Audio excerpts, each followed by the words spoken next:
We just finished our interview with Jim Bertrand, and it was really an awesome time. It's the reason that Mike and I started doing the Born Again podcast, is because people have just extraordinary stories, and they deserve to be heard and shared. And we just had a great time with him. Yeah, Jim is a retired science teacher.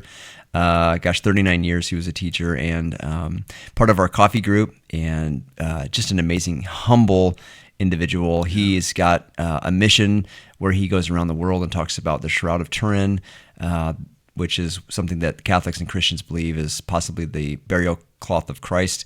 So you get to hear about that, and just a humble, great man. So we're just honored that he was on our podcast today. So yeah, we're excited, and without further ado, here's Jim Bertrand. If I look at the face of Christ on the shroud, I think this is the face of divine love who suffered to redeem mankind.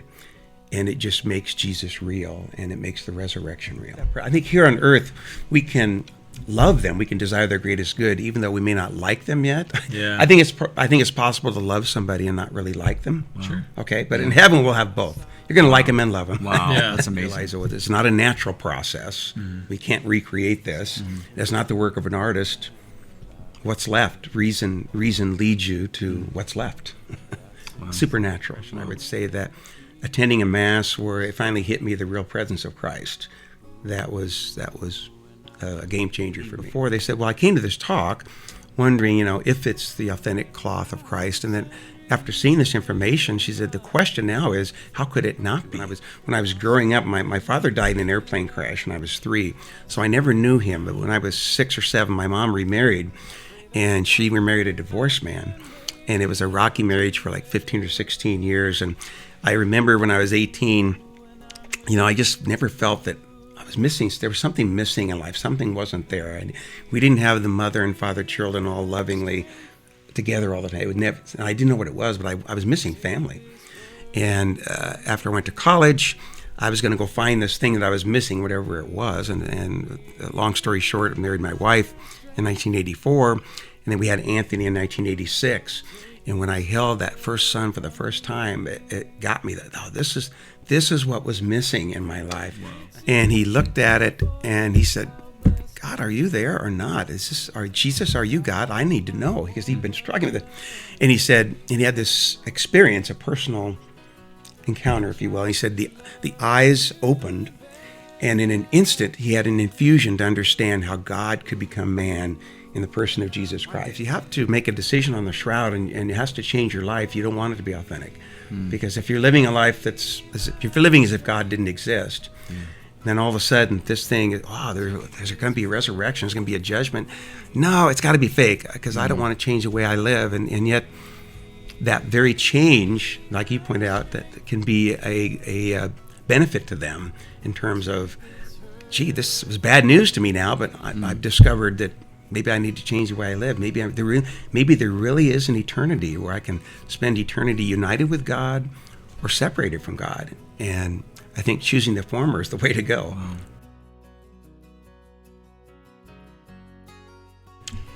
Welcome to the Born Again podcast. My name is Jonathan. And I'm Mike. And we're here to share the extraordinary stories of ordinary people. And today Mike's going to introduce another guy from our coffee group who has just an amazing story I can't believe we get to share with you. Yeah, so today we're joined by Jim Bertrand. Jim is here, lives here in Lincoln, Nebraska with us, has come to coffee with us. When we made a list of people that we wanted to interview, you were at the top of the list. Yeah, so you are somebody that I admire. You have always been so kind to me.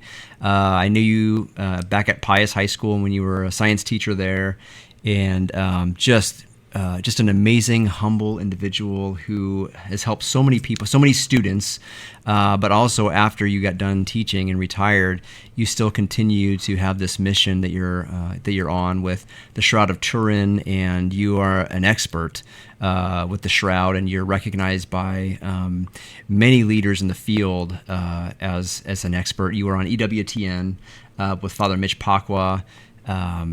And even on that show, you were you're kind enough to recognize me on national TV, so it was just an amazing, you're just an amazing, humble, very generous individual. And so to be able to have you on the show today is just, amazing. So thank you for being here. Well, thank you for your kind words, Mike. I'm looking forward to visiting with you and Jonathan here.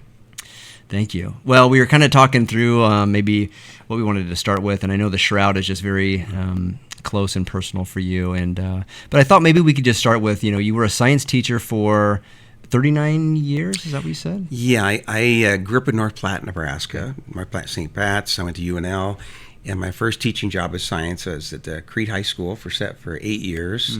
And then I was at Lincoln Southeast High School for 24 years, mostly with biology there. And then I did all kinds of different sciences at Crete. And the last 7 years, from 2013 to 2020, I was at Pius teaching physical science. And it was a real joy. Teaching has been a real privilege. And I think it's a very, it's a noble profession in that you're able to pass on to other people things that you've learned, and then they pass it on to other people, whether it be about science or the faith especially. But, in science, we pass along the wonders of God's creation, and that's something people can appreciate. We need to pass that along, too. Did you know from a young age that you wanted to be a teacher? Like, is that something that somebody affected you as a teacher, that you always wanted to be a teacher? No, I actually, when I was little, I wanted to be a professional baseball player, and that didn't work out. So Not yet. I mean, when I went to UNL, my major was broadcasting. I wasn't undeclared, but I was thinking about broadcasting. Okay. My father had been a radio broadcaster, and my brother was, and it kind of appealed to me. It seemed kind of an exciting environment. So when I was in high school for 3 years, sophomore, junior, and senior year, we had a weekly high school radio show.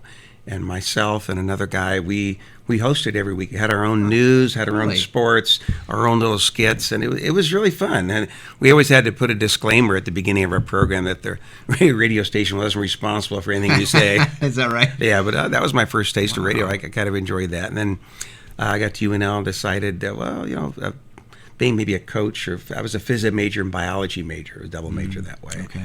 And so it worked out well that way. And went right from UNL to Crete and Southeast, and then to Pius. What was it like your first year as a teacher? This is my first year officially as a high school teacher, so I'm in the trenches. But what was that like for you?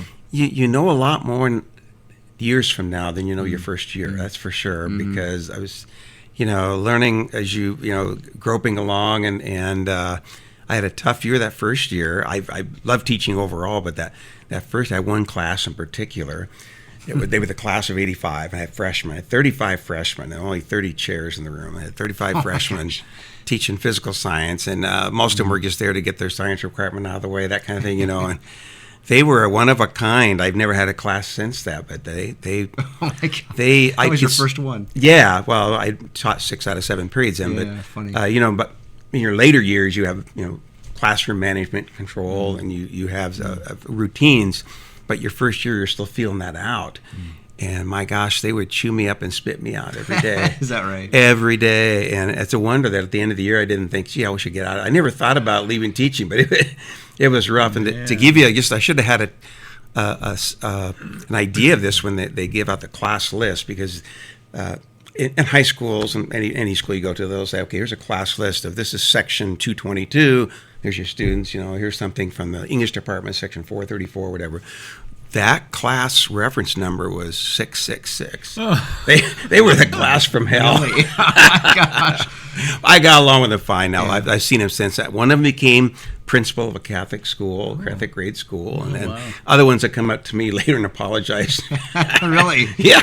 That's impressive. They would apologize, though. Yeah, I'm sorry it was so bad. Well, really? You must not have been too bad, because I don't remember you. It was the other ones. Wow. That's funny. I mean, that almost makes you think like the enemy was maybe involved in trying to stop you from teaching, because then you went on for 38 more years to affect kids. Yeah. And basically, when I was at Southeast and at Pius, I got a jug of holy water, and I would bless my door every morning, asking that their guardian angel and that God would bring out the best in them, and that this next 45, 50 minutes would be something that we would bring out the best in each other, and we would have an environment that was respectful and learning, and I think that really helped. I blessed my classroom door every day. Okay. For all those years. Maybe I'll need to do that. I didn't do it my first year, though. Okay. Oh my God. Watch, everybody's going to get the holy water now. And It is a sacramental. God works through that. Yeah. God can send graces through something. Just like a blessed metal, he can do that too. Yeah. Well, I got to tell you a story. So we met for coffee a couple weeks ago, and I think I remarked on the I mean, these are big, crucifixes around our neck, and so Jim gave me one at coffee. And do you want to talk about it a little bit? Well, there's a deacon from up around Fargo, North Dakota, Valley City, which is near Fargo, and they have a retreat center there. And I gave a retreat here this last summer, and there were 3 deacons and 2 priests in the retreat as well. And he came up to me and said, I noticed his medal. We started talking about it. He said, would you like one? I said, well, sure. And then he said, I'm going to give you 15 because you can probably give them out. And when you see people that you'd like to get into, sure. And I said, well, it'll probably be a while before I give that many out because that's a lot. But the very next morning I was out golfing, but getting ready to give a talk that night at the church. And a guy in my group, we put 4 of us from 4 different states together. And he was a former doctor from Texas, and we got to talking about this. And he said, "Yeah, I grew up Lutheran, and I married a Catholic woman, and then when I became Catholic, and he asked for one, and I got an email that night from Deacon Bruce, and he said, this guy from Texas bumped into you today at the golf course. He said he drove 60 miles to Valley City to pick up a batch. He's taking him back down to Texas now." Wow. And so at that point, I thought, well, I guess I can give these out, a little more freely. People seem to like them, and given out dozens since then. They're blessed medals of St. Benedict. And, it's just a way of putting on your identity every morning and making a conscious effort to, how can I be a good witness to you today, Christ? And at the end of the day, take a look at your day. And it's a nice way to start and end the day with, you can incorporate it into your prayers you already have. There's no dues. It's not a club. It doesn't cost anything. It's just simply called the Men and Women of the Cross. Okay. And I think it's been a blessing for me. We'll put something in the show notes maybe on where you can get a hold of these. And I have to tell you though, like when I was just listening to you talk and just knowing you from the last several years, like you're sort of like this flame, and when people get close to you, like they take fire with them. Like you are so good about like just being open to people, and like you gave across to me, right? And so that people come in contact with you and they leave a better person. I can't really just put it into words exactly, but if you know Jim, and there's a lot of people that probably will watch that will, you'll understand why. But that's just the kind of person that you are. So. Thank you. And we can all be sacramentals. God can send His graces through all of us, just like He does through blessed items. Sure. Well, I'm going to share a quick story on this. So you gave it to me a couple weeks ago at the Harbor Coffee House. We sat outside and it was beautiful. So I haven't taken it off other than to shower for the last couple weeks. And so I wore it into my class, and I got a bunch of guys, and that class is my most difficult. There's a lot of kids in there, kind of the same. Anyway, it wasn't section 666. I don't know. I really don't know if it is or not. Gotta go look Let's hope not. The room number isn't. But they, like a couple of the boys were like, "Hey, where'd you get that? I like that." And I said, "Oh, a friend of mine gave it to me." And they're like, "Where do I get one?" And so I had like 5 or 6 boys asking where they can have one. And so I said, I'll get some for you guys. And they were really touched by it. And so then again today, one of the kids came in. He's like, "I got to leave class today. I have to go to mock trial or something." And he's like, "Hey, did you get it crossed yet?" He wanted to cross. And so I thought that's really so. But when I've worn this has been a really tough 2 weeks for me, like just personally. And I'm like, I don't know, like if there's something about it's just been a really couple of tough weeks. I had a guy at the hospital that I just went there for mass, and I was walking out, and some guy was just kind of eyeballing me, and he looked a little rough, and I was kind of walking towards the doors, and kind of glanced at him, glanced away, then I glanced back at him, and he's like, "I like your cross." So I was like, this is really. It kind of like starts a conversation. Well, it really does. And it's when you said that you've been a couple tough weeks for you, kind of glad you haven't. That it's a timely thing for me too. It's a good timing for you. When I went to that retreat, I've been wearing a John Paul II crucifix for 10 or 12 years, and it broke off. Where the one link joins the cross to the chain. They've been These are soldered, so that doesn't happen. Oh. But my John Paul II cross, I lost it. It came off on a fence or something when I was doing yard work or whatever. And so I had just lost my crucifix. And then 2 days later, I'm up in North Dakota. And this guy says, would you like one? I said, yeah, I'm kind of need one. So the timing of this was good for me, just like the timing of that is good for you. Yeah. I mean, I kind of was thinking more of in lines like, I put this on and my life got a lot harder. But as you talk, I'm like, well, maybe my life would have been a much harder 2 weeks. But having this blessing around my neck has actually kept away a lot. That's a good way to that look I can't at it. like see. Well, but, that or it could be because sometimes we look at negative things as a bad thing, but sometimes those are introduced into our life to help us see places we need to shore things up. Certainly. So maybe it did introduce some things that are more challenging for you as an opportunity to work on those things. Oh, yeah. Well, they were for sure. Yeah. We don't want to go into those. It's definitely a conversation starter. I mean, just the sheer cool. size of it. That's heavy, 3.5 inches. Yeah. Like, that's a big piece. I've had people say, like, are you a deacon or something? I said, no, I'm not a deacon. But I met a guy who was, and it impressed me as that. Yeah, because the bishop wears a pretty big, big crucifix. Yeah. Well, that kind of lead into a little bit about what your mission is now. So you taught science for many, many years and just helped so many kids. But now you're retired. You could be playing golf a lot, but you've actually chosen to continue a mission that you started. And I'm not sure exactly when you started it, but you're going around, you've been around the world, right? To different places in the world to talk about the Shroud. New Zealand was the farthest. Okay, so... It's pretty far. It's at least 8 hours from here. So that's, but you're talking about the Shroud of Turin, and if you don't know what the Shroud of Turin is, Jim can explain it, but it's the burial cloth of Christ is what we believe. So do you want to talk about that a little bit? Yeah, well, I became interested in it, and there was in 1978, there were 33 scientists that got to study it hands-on for 120 consecutive hours, and that was the greatest data gathering we've had on the Shroud in the last 50 years.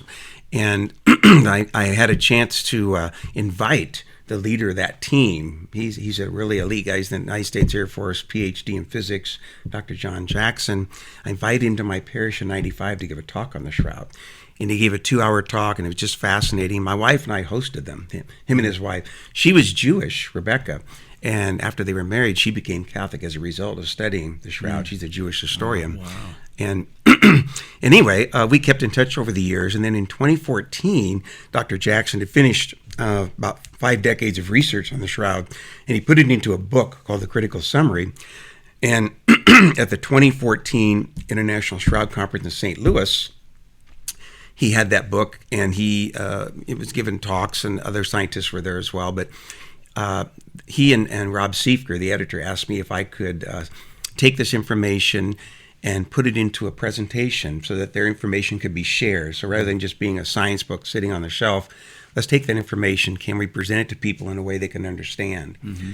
And I said yes to that. And one of the things that prompted me to do that was after this conference, I went 4 days, and I wore hearing aids. When I was 18 and 19 years old, I worked construction. I was around some really loud cranes that could lift 200, 300 tons, big diesel engines.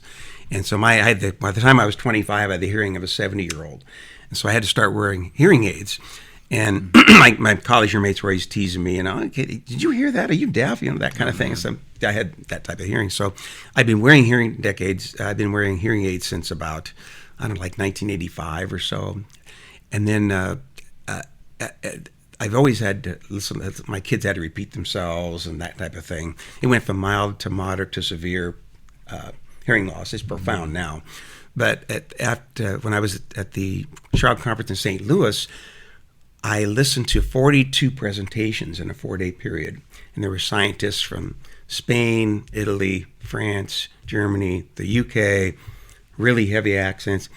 And at the end of that conference, as I was driving away, thinking about, okay, they want me to do this presentation thing, it occurred to me that during those 4 days, I had heard everything and understood everything they said. And that had not happened to me in decades.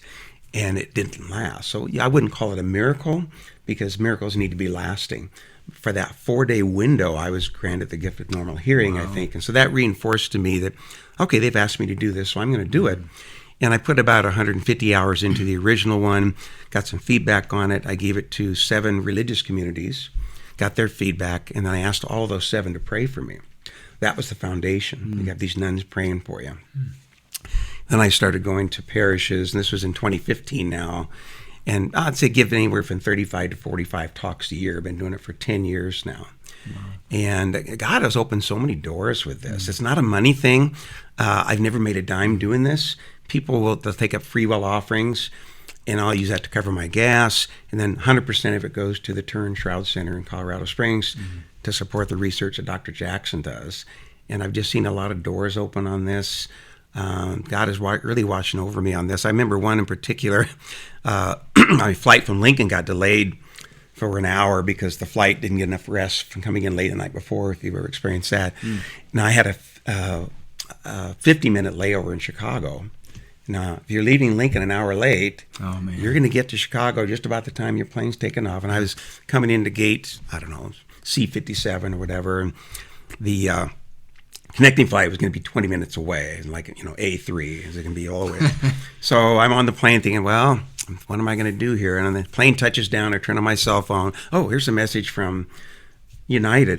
They've changed your gate to C-59. Oh. So I come in on C-57, and the pilot had made up some time. And I walk 10 steps into C-59, and they shut the door, and I get on the plane. Okay. And just things like that where, God seems to assist when you otherwise might not make your appointments. Wow. What would you say, like, is for you, I mean, there's so much to the Shroud of Turin and so much history and science, and you just can't explain it, right? Like, you can't, nobody could have fabricated it, right? It's something that is not painted on. It's really miraculous. People don't understand. Scientists have studied David it. Rolfs of the United Kingdom, he used to be a skeptic. He became so convinced that he offered $1 million to anyone that could reproduce it. He did this 3 or 4 years ago in the UK. He came over and had a press conference in the United States, and no one has taken the offer to make this $1 million. So that's it can't still be replicated. An offer that's standing. Yeah, he put his money where his mouth is on that. And I guess the thing about the shroud is if it's from God, which I believe it is, then what does he want our response to be? For many people, it's indifference. That, well, I believe in the resurrection. I don't need that. But certainly the resurrection stands on its own, and our faith, rests on the reality of the resurrection and not on the authenticity of the shroud. But if it is authentic, then God has given it to us for a reason. And instead of having to choose one or the other, why can't we have both? Why can't we have a faith in the resurrection and a belief in the shroud as evidence of that to strengthen our faith and share that with others? Because the resurrection is really a message of hope. And I think people of our world today need hope. We have a lot of Good Fridays and bumps along the way here. And we need to keep looking at the far end of the horizon for that, that eternal Sunday. The Good Fridays are coming. You've been for some, maybe you've been through some already, but that it's that eternal Easter Sunday that really is going to not have an ending. And I think the shroud is a visual manifestation of, if I look at the face of Christ on the shroud, I think this is the face of divine love who suffered to redeem mankind. And it just makes Jesus real, and it makes the resurrection real. Can you maybe talk a little bit more about what the shroud is? Because I wonder if people watching, some people might not be Catholic or not really understand what this is. Sure. Some of the greatest proponents of the shroud these days are Protestants. Really? I know a Southern Baptist preacher who has bought a shroud panel display and is going around the country. Thousands of people see it every week. And I had another pastor in this city who's Protestant invite me to his church and give us a talk on it once, and he's a firm believer as well. But when your table here is about 14 feet long, maybe if you laid down on it, a burial shroud would be a burial shroud might be say 14 feet by say 3 or 4 feet, and the shroud is actually 8 cubits by 2 cubits. It's 14 feet 3 inches by 3 feet 7 inches. They would put their dead on it, fold it over their head so that both open ends are down at the feet, and they would pull off a strip from the side, a side seam from it, about 3 or 4 inches wide. They tie that around the chin, and 3 spiral it around the body 3 times and at the feet. And if you think of a dead body in a shroud, that was the wrappings. There was the shroud, which was 8 by 2 cubits, and then there's this little strip 3 inches wide that's 14 feet long. That's how you keep it on the body. They've been burying their dead this way for thousands of years. And the image that we believe was left on Easter morning came from the resurrection. The resurrection is the cause, the image is the effect, the mechanism is not understood. A combination of the supernatural and natural, perhaps. It appears to have gravity involved because there's no side images. It wasn't just a sweaty face. If it was just a sweaty face, from my ear to my nose, you got that. When you open that up, nobody's got a face 15 inches wide. It's not made by direct contact. All right. Some type of event caused the cloth perhaps to drop through the body, and the radiant energy, we believed, dehydrated those fibrils to make them yellow. There's no stuff on the image. There's no paint, pigments, or dyes. Something happened to them, an event that yellowed them, aged them in some way. And so that the shroud is that cloth. In its early history, of course, they didn't record every year where it was at, because if this had been advertised, if you'd have seen this in the Acts of the Apostles, it probably would have been confiscated and destroyed. Think about it. You think of all the martyrs we had in the first 3 or 4 centuries. If you held this up to say this is proves the resurrection, Christianity was really put down the first 3 or 4 centuries. They were trying to kill him the day of. Yes, the Romans. So yes, it's sometimes called the secret. They would keep the secret of Christ, and the catacombs and everything. But the well-known history begins about 1355 in Leray, France. In those early centuries, we believe it went from Jerusalem to Constantinople, and then it left Constantinople in 1204, and it shows up again in Leray, France in 1355, and there's a whole history that goes with that. It can be kind of lengthy. But so people say, where did we get this? When did they find it? Well, history begins on Easter morning. Peter and John see the linens, and John sees and believes. John doesn't see that photographic negative that we associated with it now when you see it. John saw the cloth collapsed, probably, with the wrapping still in place. Yeah, doesn't it say something about the burial cloth was in the corner or something? And then he saw a headcloth rolled up in place by itself. We believe that's called the Sudarium of Oviedo. It may have been on his face when he was hanging on the cross, because blood in Jewish culture is part of the life, part of the body. And so while he's hanging on the cross, dying and dead, his blood is dripping onto the ground. Someone's going to go up there and put a cloth on his head and catch that, because they're going to bury that with the body. It's like if you had your fingers and toes cut off, you'd want your fingers and toes buried with your body. The blood of Christ in Jewish culture would need to be with the body. That was the headcloth, we believe, that came off. So the headcloth and shroud would have both been there. After one of my talks, a funeral director came up and said, we just had a Jewish funeral here last month, and yeah, what you showed there and wrap them, that's what they look like. And sometimes, depending on the length of my talk, I'll wrap. I got another copy besides my shroud, it's the same size, and we'll wrap somebody and show them just what that looks like. I did this with Josh Burks with the Emmaus Institute, and we showed that you can, because you think about Lazarus just shortly before that, you can swing your feet over the table and waddle over to the entrance of the tomb to get out. Like if Lazarus was wrapped like Christ, he could have done that. People tend to think that you think of mummies. They think of, lots of strips tightly wrapped around the arms and legs. That's the Egyptians. But the Jews did not bury their dead like that. Well, I mean, I've seen your talk multiple times, and it's always fascinating. I mean, and you have different links. You kind of like tailor it towards different audiences. So, I mean, I'd highly encourage anybody, if they ever wanted to hear his talk, to look up where you're going, because I think you have some downtime now, but you'll be traveling before too long. But the KVSS website, I have a panel display that goes with it, and when they send that to a parish for a week, sometimes they'll invite me to come talk as part of that. So you'll see some of the talks there if they're listed. There's one coming up in Elkhorn here next Palm Sunday, at 1 p.m. at St. Patrick's Catholic Church. So Sunday, in the spring. But you're out throughout the country easy too, and so they'll have spots. I just mentioned that because there's so much to your talk with, you show the bone herring pattern, right? The 3 over 3 under 1. Yeah. There's so many examples. Have you ever seen his talk? At the Fortune and Faith Conference. Okay, yeah. So it's that was an the impromptu. mini. That was a hard. That was probably your shortest.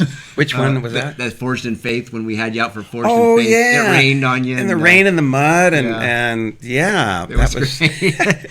But it's so fascinating. So what would you say is the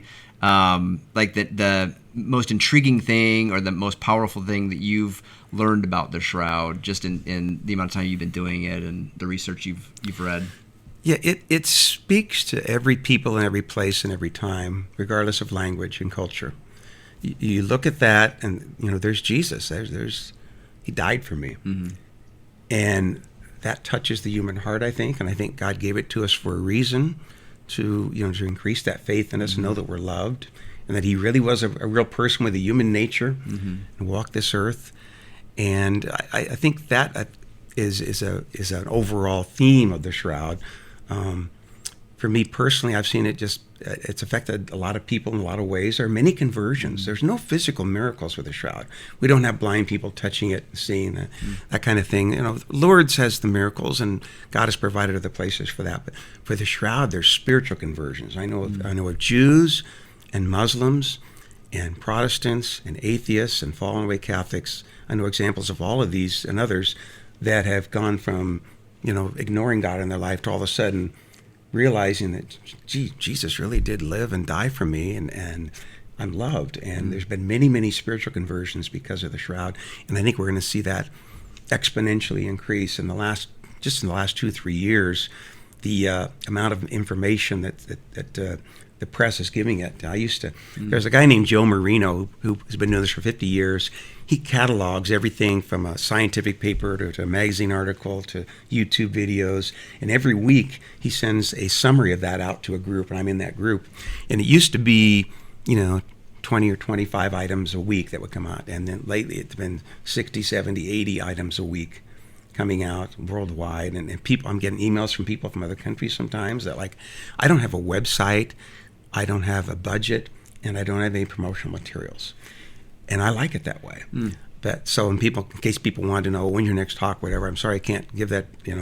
I don't have a website for people to look at. But God will send people to call me, and then I'll go see them and give the talk, and it happens the way God wants it to happen. Yeah.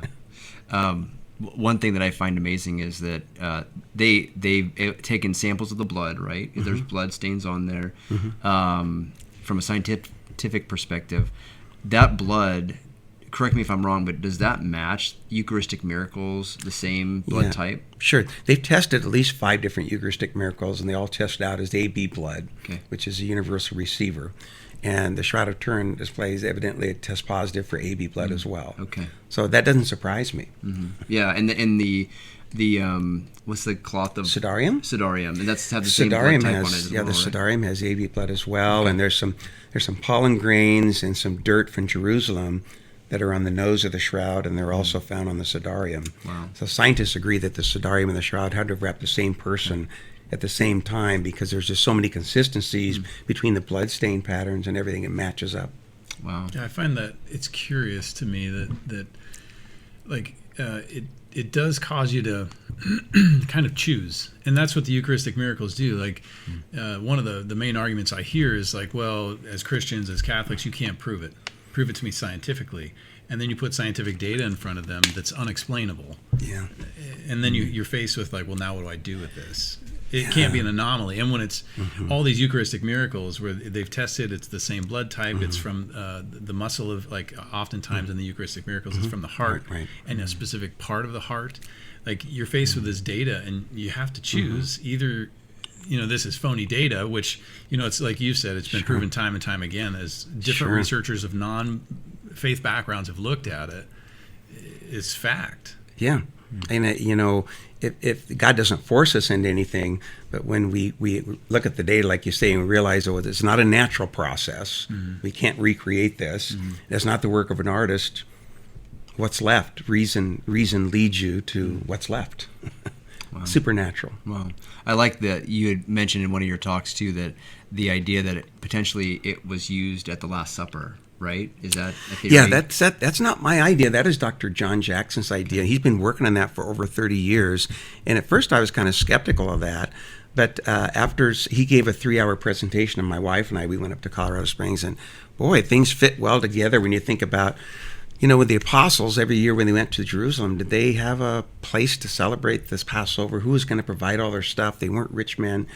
We know people that have more than one home. Joseph of Arimathea probably had a home in Jerusalem as well. and he was their rich friend contact that could provide for them. And it's entirely possible that he was part of that, providing for their Last Supper meal. And that cloth, that was a tablecloth where the Eucharist was given to us, if it was also used as a burial shroud, then that shroud has seen the whole Triduum, the Holy Thursday night for Last Supper, the Passion, Death, and Resurrection of Christ. The whole Triduum is on that cloth. And so every Catholic Mass you've attended, you'll notice the priest unfolds a white linen. It's like 9 squares. Where did that come from? Well, that is in all 29 rites of the Catholic Church, and it's in all 15 rites of the Orthodox churches. It was in place before the year 44 AD, the dispersal of 44 AD. Why do we have that white linen that where the Eucharist, that miracle takes place, recalls the linen of the Last Supper tablecloth and the linen of the resurrection of the shroud on Easter morning. So we enter into that moment. We don't, crucify Christ again. That moment is everlasting. For the Catholic, the Triduum is once and everlasting. That moment pervades all the time because it forgives sins past, present, and future. For other people, perhaps Protestants may view it as it was once and ended. We view it as once and everlasting, and we enter into that moment, and we're present at that moment again. It happened once for all, but it was not a beginning end. It was everlasting. It just is. I know I know a little bit about the history of the shroud, and I know that when they first had scientists examine it, they took little squares, right? And they had people examine just a little portion of that, and they sent them different places. And there was kind of a neat story that you were telling about how one of those was lost, right? And it found out where it was at potentially, or well, yeah, there was a woman who was a housekeeper in England, and she one day it was at the home. It was a bed and breakfast type of place. And she saw the picture of the shroud. It was a negative of the whole body. And down the corner, she was struck by this cloth that she saw there, about the size of your thumbnail. And she was in England. And she found out later that the home she was at was the home of Teddy Hall, who was one of the 3 British scientists of the carbon dating test for Oxford. And she thought that was the sample left over, because when they do the dating on it, that sample about the size of your thumbnail, they don't destroy all of it. They take a portion of it, and that's destroyed in the carbon dating, and they keep the rest. She may have seen the remnant that never got back to the Vatican, because the Vatican did ask to have those back, and all 3 laboratories did not give them back of the samples that were remaining. Okay. But she was struck in her heart that when she saw this, and she didn't know what it was, and years had passed. And then she saw one of my talks and sent me an email about this, and so we conversed for a while. I believe she's passed away now. Okay. Yeah, I just thought that was an interesting. It kind of sounded like Indiana Jones a little bit. And I've often pondered, we weren't able to get a hold of this again. That they said they didn't have it anymore, and so well, why did this woman even contact me if we weren't able to get it back? I believe it should have been put in the Turin Cathedral, so that even though the shroud is not displayed, people could see that here's a little piece of the shroud. That's what the 3-in-1 herringbone looks like. That was a part of the shroud. It would be nice to have that in a museum for people to see year-round. Yeah, right. That would be my hope for it.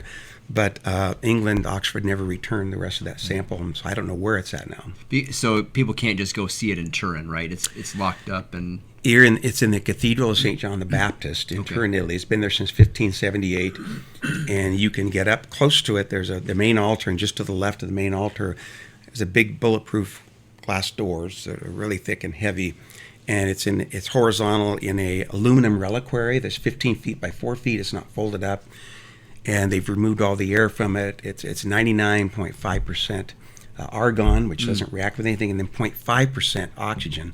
And that 0.5% oxygen inhibits any anaerobic bacteria from growing. So you got nothing will grow in it. So they're preserving it that way. Controlled temperature and humidity, a very elaborate alarm guard system. So it was shown just sometimes people, you'll see this on YouTube and there'll be some misinformation. Like, it's brought out once every 25 years or whatever. It was shown in 1931 for the marriage of King Umberto's son, or for the marriage of King Emmanuel III of Italy. They were the owners of the shroud, the House of Savoy. His son got married in 31, so they brought the shroud out for that royal wedding. In 33, it was displayed for the 1900th anniversary of Christ's resurrection, 33 AD. And then it was brought out in 1978, because that was the 400th anniversary of it coming to Turin in 1578. And then it was brought out in 1998. John Paul II had it brought out. We had that 3-year lead up to the Jubilee, the year of Jesus Christ, God the Father, God the Son, God the Holy Spirit. And then 2000, 2010, and 2015. So it's been shown maybe 6 times in the last 150 years. When will it be shown again? We don't know. As of 1983, when the last king of Savoy died, who was Umberto II, he died in Portugal, 1983. In his will, he deeded the shroud to the Holy See. So whoever the acting pope was, so it was John Paul II, and then it was Benedict, and then Francis, and now the owner of the shroud is Pope Leo XIV. When will it be displayed again? We don't know. Benedict said it would be displayed in the year 2025. He said this back in 2010 when he was pope. And then he, stepped down from the papacy, and Francis didn't display it in 2025. I would say we'll probably see it for sure in 2033, which is the 2000th anniversary of the resurrection. But Pope Leo could display it at any time he wants. It's up to it's his discretion. How easy is that to do? I mean, if it's in this big, I guess, how easy is it to be able to see that? Well, the logistics, the Italians that have it there in Turin, there's logistics of, okay, we got to provide protection. We've got to sell. They don't sell tickets. They give it's free. Mm-hmm. It's free. It used to be people just lined up day after day after day to go in. Now they have every 5 or 10 minutes, they'll have 40 or 50 tickets. You sign up when you want to get it. They give you the tickets free. Okay. So it's much more organized. There's a steady flow of people going through, and the long lines aren't there. But it does, I suppose, cost some money for the security for that. And so, the Turin custodians perhaps wouldn't be wild about having to be displayed all the time. And there are those that think, well, gee, why couldn't we put it in St. Peter's Basilica and have it up there all the time, like in Mexico City, where Our Lady of Guadalupe is displayed year-round. You know, well, there's 2 thoughts on that. Some scientists believe that the light is causing the image to fade, and that we're losing the image. Others believe that, well, no, the image has changed over time because photography has changed over time. The camera we had in 1898 is not the same as one we had in 1933 or 1978 or 2002. When you line those pictures up, they may look slightly different, but that's because you're comparing apples to oranges with the technology and not necessarily the degradation of the image. Huh. Would you like to come talk to my photography class? Because at least I start thinking about sensors in your camera. I mean, maybe you. Oh. It's kind of like a photograph in a way. Yeah. Well, I think if the shroud is authentic, it'll stand on its own. Yeah, that's what I would assume too. And I always wonder, like, when they have bulletproof glass and all these, like, there's probably a couple of angels standing by too, right? That we can't see. I don't know. But. Well, when that fire, there was a fire in 1532. It was folded up into 16 and 32 layers actually. When a piece of silver from the casket, triangular piece, melted during the fire, it put 16 holes in it. And you open it up, it's like a snowflake. But all those holes are pretty good-sized triangles. It didn't really touch the image. Most of the image is still there, just you're missing some in the shoulder. So it was kind of miraculous in a way that as damaged as that was, that area that was harmed, it didn't really harm. It missed all the important parts. Right. And I learned recently that the Our Lady of Guadalupe, the tilma of Juan Diego, that also has damage on it as well. And somebody had they were doing something with it, cleaning, and they'd acid and they spilled it. Yes. And I believe it's on the left, or maybe it's the right top shoulder. But you can see that it ate through, but then it healed itself. Did you know that? Yeah, well, I've read lots of books on Guadalupe because people ask me questions about them all the time. There are different images in terms of how they may have been formed. We believe they're both supernatural in origin, the cause. But the image of Our Lady is very colorful, while the image of Christ isn't. But another thing that was miraculous, I think, about the tilma is that in the 1920s, there was a communist who was trying to destroy it, and he went in there with a vase of flowers, put it up there, and he had a bomb in there, and the bomb went off. And it bent a big metal crucifix over, it twisted another big candlestick, and it destroyed the area, but the tilma was not harmed at all. Wow. A bomb went off right in front of it, and it did not harm it at all. Wow. Dang. Do you know much about the tilma?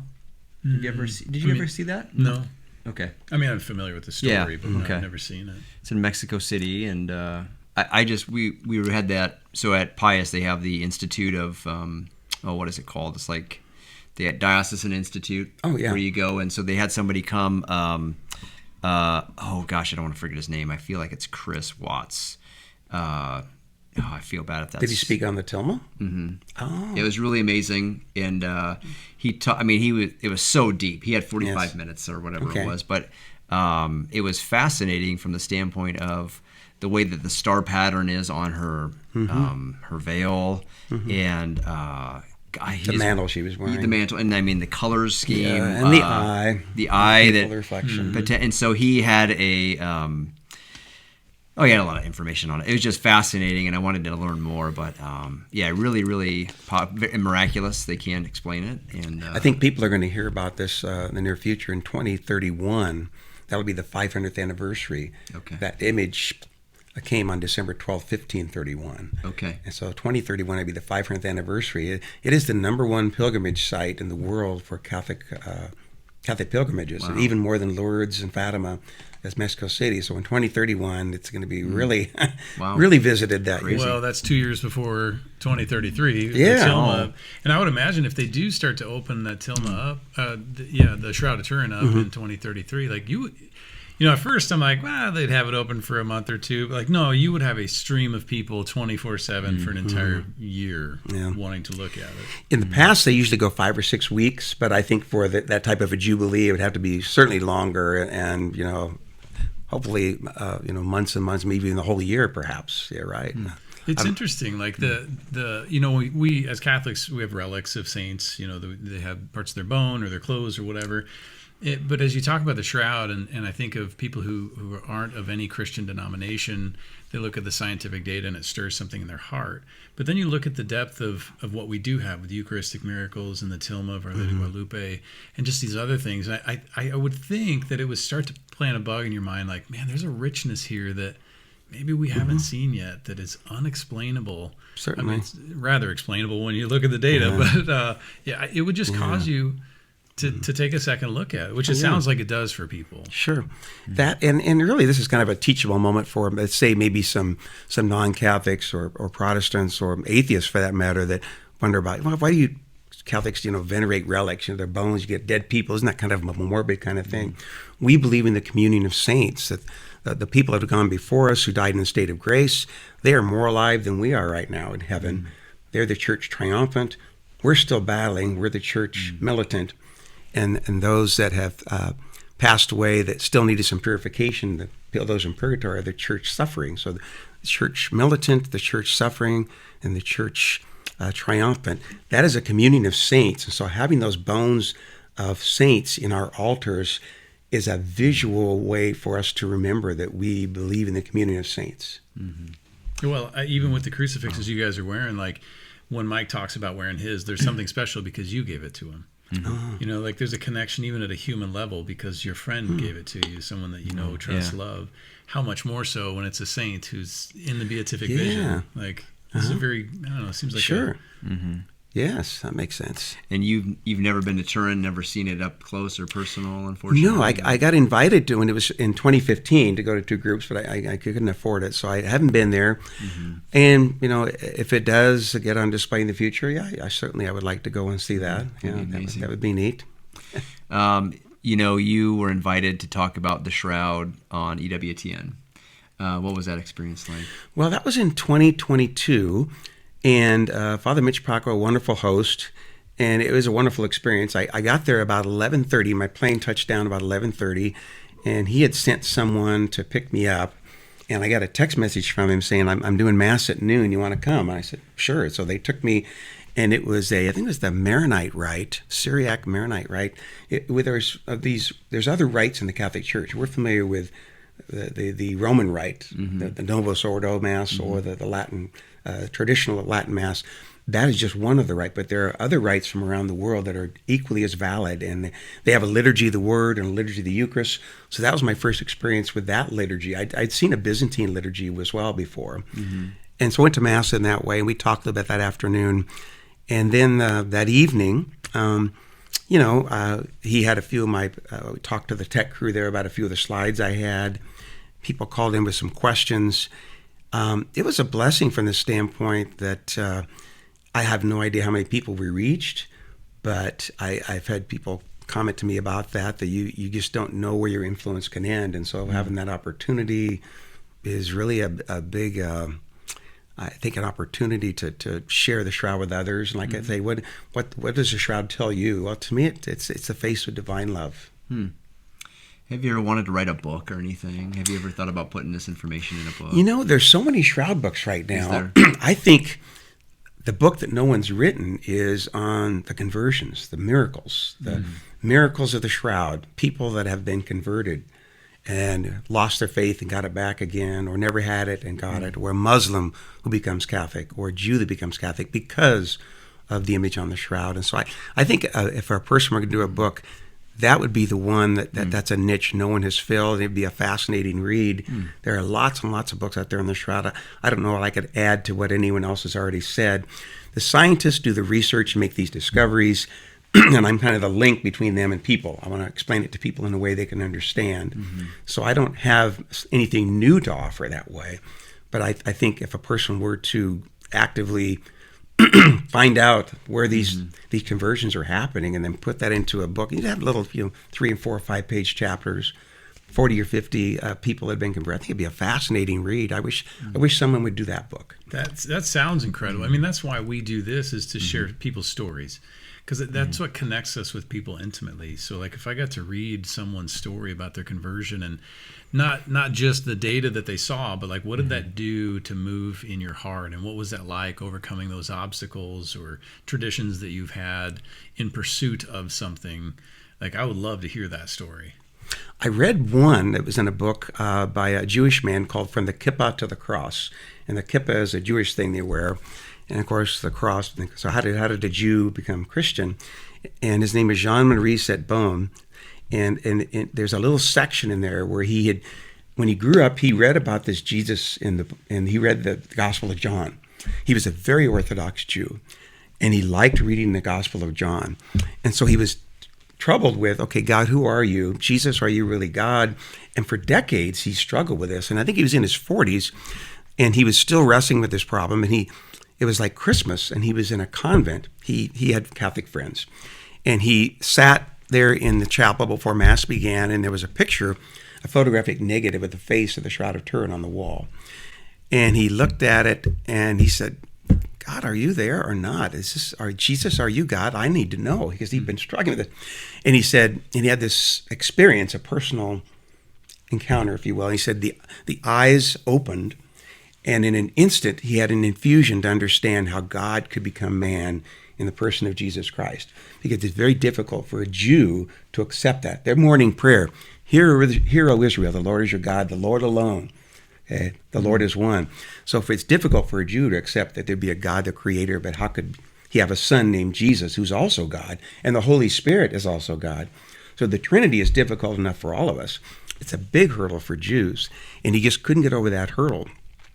But when he received this understanding of, God could exist in the person of Jesus Christ, he said it from that moment on, he was all in after that and took RCIA, became Catholic. His bishop gave him permission to give talks on that. But we'll never be able to understand the Trinity the way that the Trinity understands itself. But it's a starting point that many people have trouble getting over, that how can God, well, God's infinite. And so it makes perfect sense that we can't understand the Trinity. Wow. I mean, that very reminds me of like Father Gallagher's phrase of like, we're walking on holy ground when you hear something like that, right? Like, I think of the fact, too, that he asked the question of God. Like, God could have just infused it into him, but he waits for your free will to like want to know more, right? Or something. So I think he asked that question, and then God acted. God is patient. He could have answered that guy 30 years earlier, but he didn't. the patience of God is something that we have to learn from. He's much more patient than we are. Mike always says God is a gentleman. Like he never imposes himself. You know, he's patient and he waits, and when he's asked, he shows up. And it's always at the right time. Had that man had that experience earlier, he may not have been as fervent in spreading, but he was very, very fervent after that. And he had several children, and I believe he was able to bring them into the church as well. So his timing on this is always the best, even though it doesn't seem to fit our agenda. Yeah. Sorry, were you going to say something? No, go ahead. Okay. Well, I had like 4 questions come up when you were talking. What like your faith is so deep and you're so consistent, and where does that come from? Like what? Like have you always, since been a little kid, have you always had that faith? Did something happen spiritually that really kind of helped you come to this deep faith and trust in God? Yeah, that's a good point, because I think it asks people to consider where at the crossroads of their life did they start to change. I grew up at a Catholic high school. I went to a Catholic grade school and high school in North Platte, and graduated, Catholic, going to Mass on Sunday, whatever. And then university, I sang in the choir. And then when I started teaching at Creed, I was in the choir as well. But my faith really took a turn when I came to Lincoln in 1990. And our priest there, Father Robert Vasha, who's now Bishop Robert Vasha of Santa Rosa, California, he said Mass, and he was a very fervent man. I went to a couple of Bible studies with him, and I was really impressed with this priest. He's a bohunk. He's a check fortitude to the ultimate. Anyway, there was one morning where I was going to go to a 6:30 morning Mass, and it blizzard the night before. And it was like 7 or 8 inches, and I was the only one that showed up. Wow. And it was him and me, and we were in a classroom at the time because the church was still between 91 and 95, St. Peter's Church was being built. We were having Mass in the gymnasium, but we were having daily Mass in a little classroom. And so it was just him and me. And I went to Mass, and as we were going through the Mass, I was really participating well, because I'm the only one that... You have to go know it, right? And, and when he did the consecration, it hit me that, he'd be here doing this whether I was here or not. He believes that deeply, and it was his faith in the real presence of the Eucharist that moment kind of, I've been doing this for 30 years, never really took it to heart that Jesus is really, really present there. And you can say it, but if you haven't got it in your heart, it's not all there yet.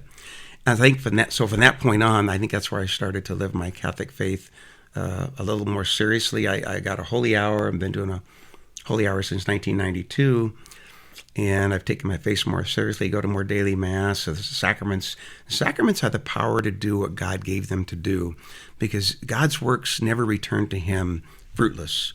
If someone's baptized, original sin is taken away. That really did it.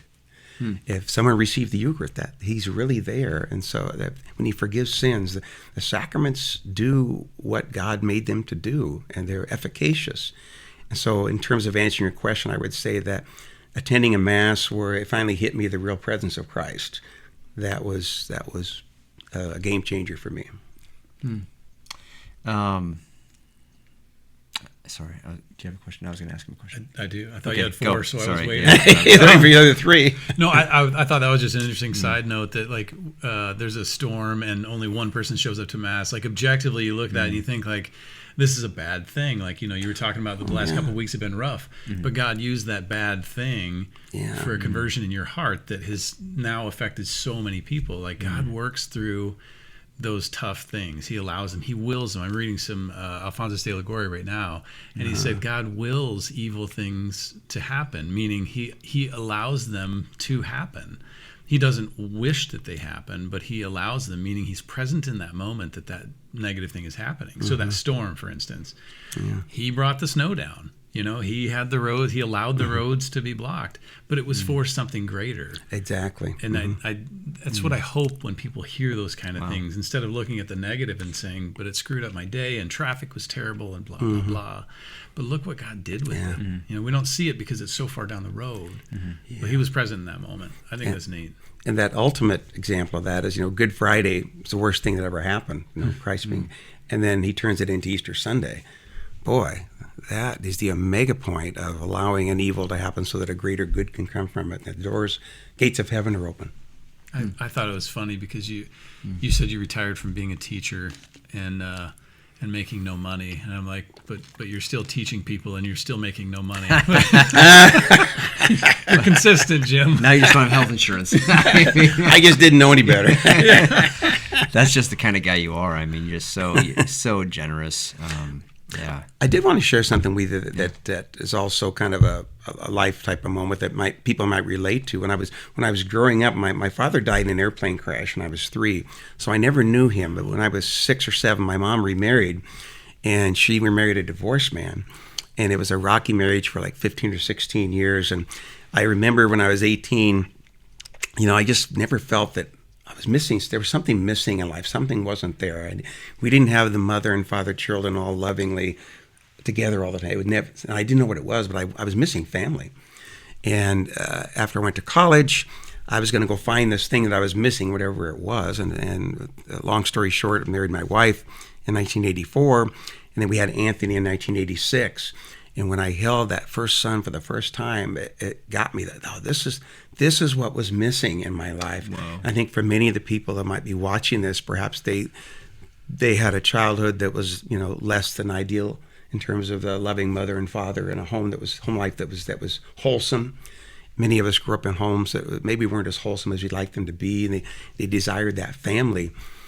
But, after you grow from that and that there's a possibility of having family after that. And so I think discovering family was a life-changing moment for me too, in terms of realizing that, this is what God wants life to be like, the family.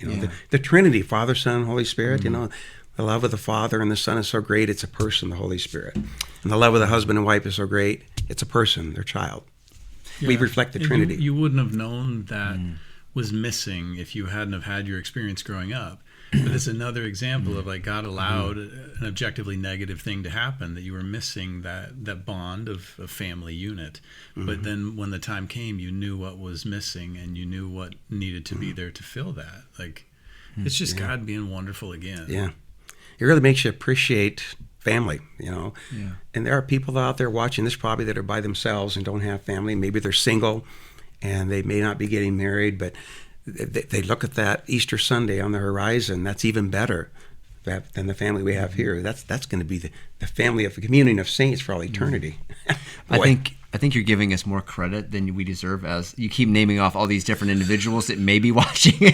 There's probably like 7. There's maybe 7. No, I'm just kidding. Oh, okay. So they're all the people watching have wholesome families. They got it easy. I apologize that I've had it so rough. You scandalized them, Jim. I think I've had it a lot easier than many other people. I really do. I think I've been very fortunate and blessed, and God always gives us enough grace to handle whatever He sends us. Yeah, but you say that, and I think, but you had a rough go. Your dad died at 3, and you grew up in a rocky family or marriage situation.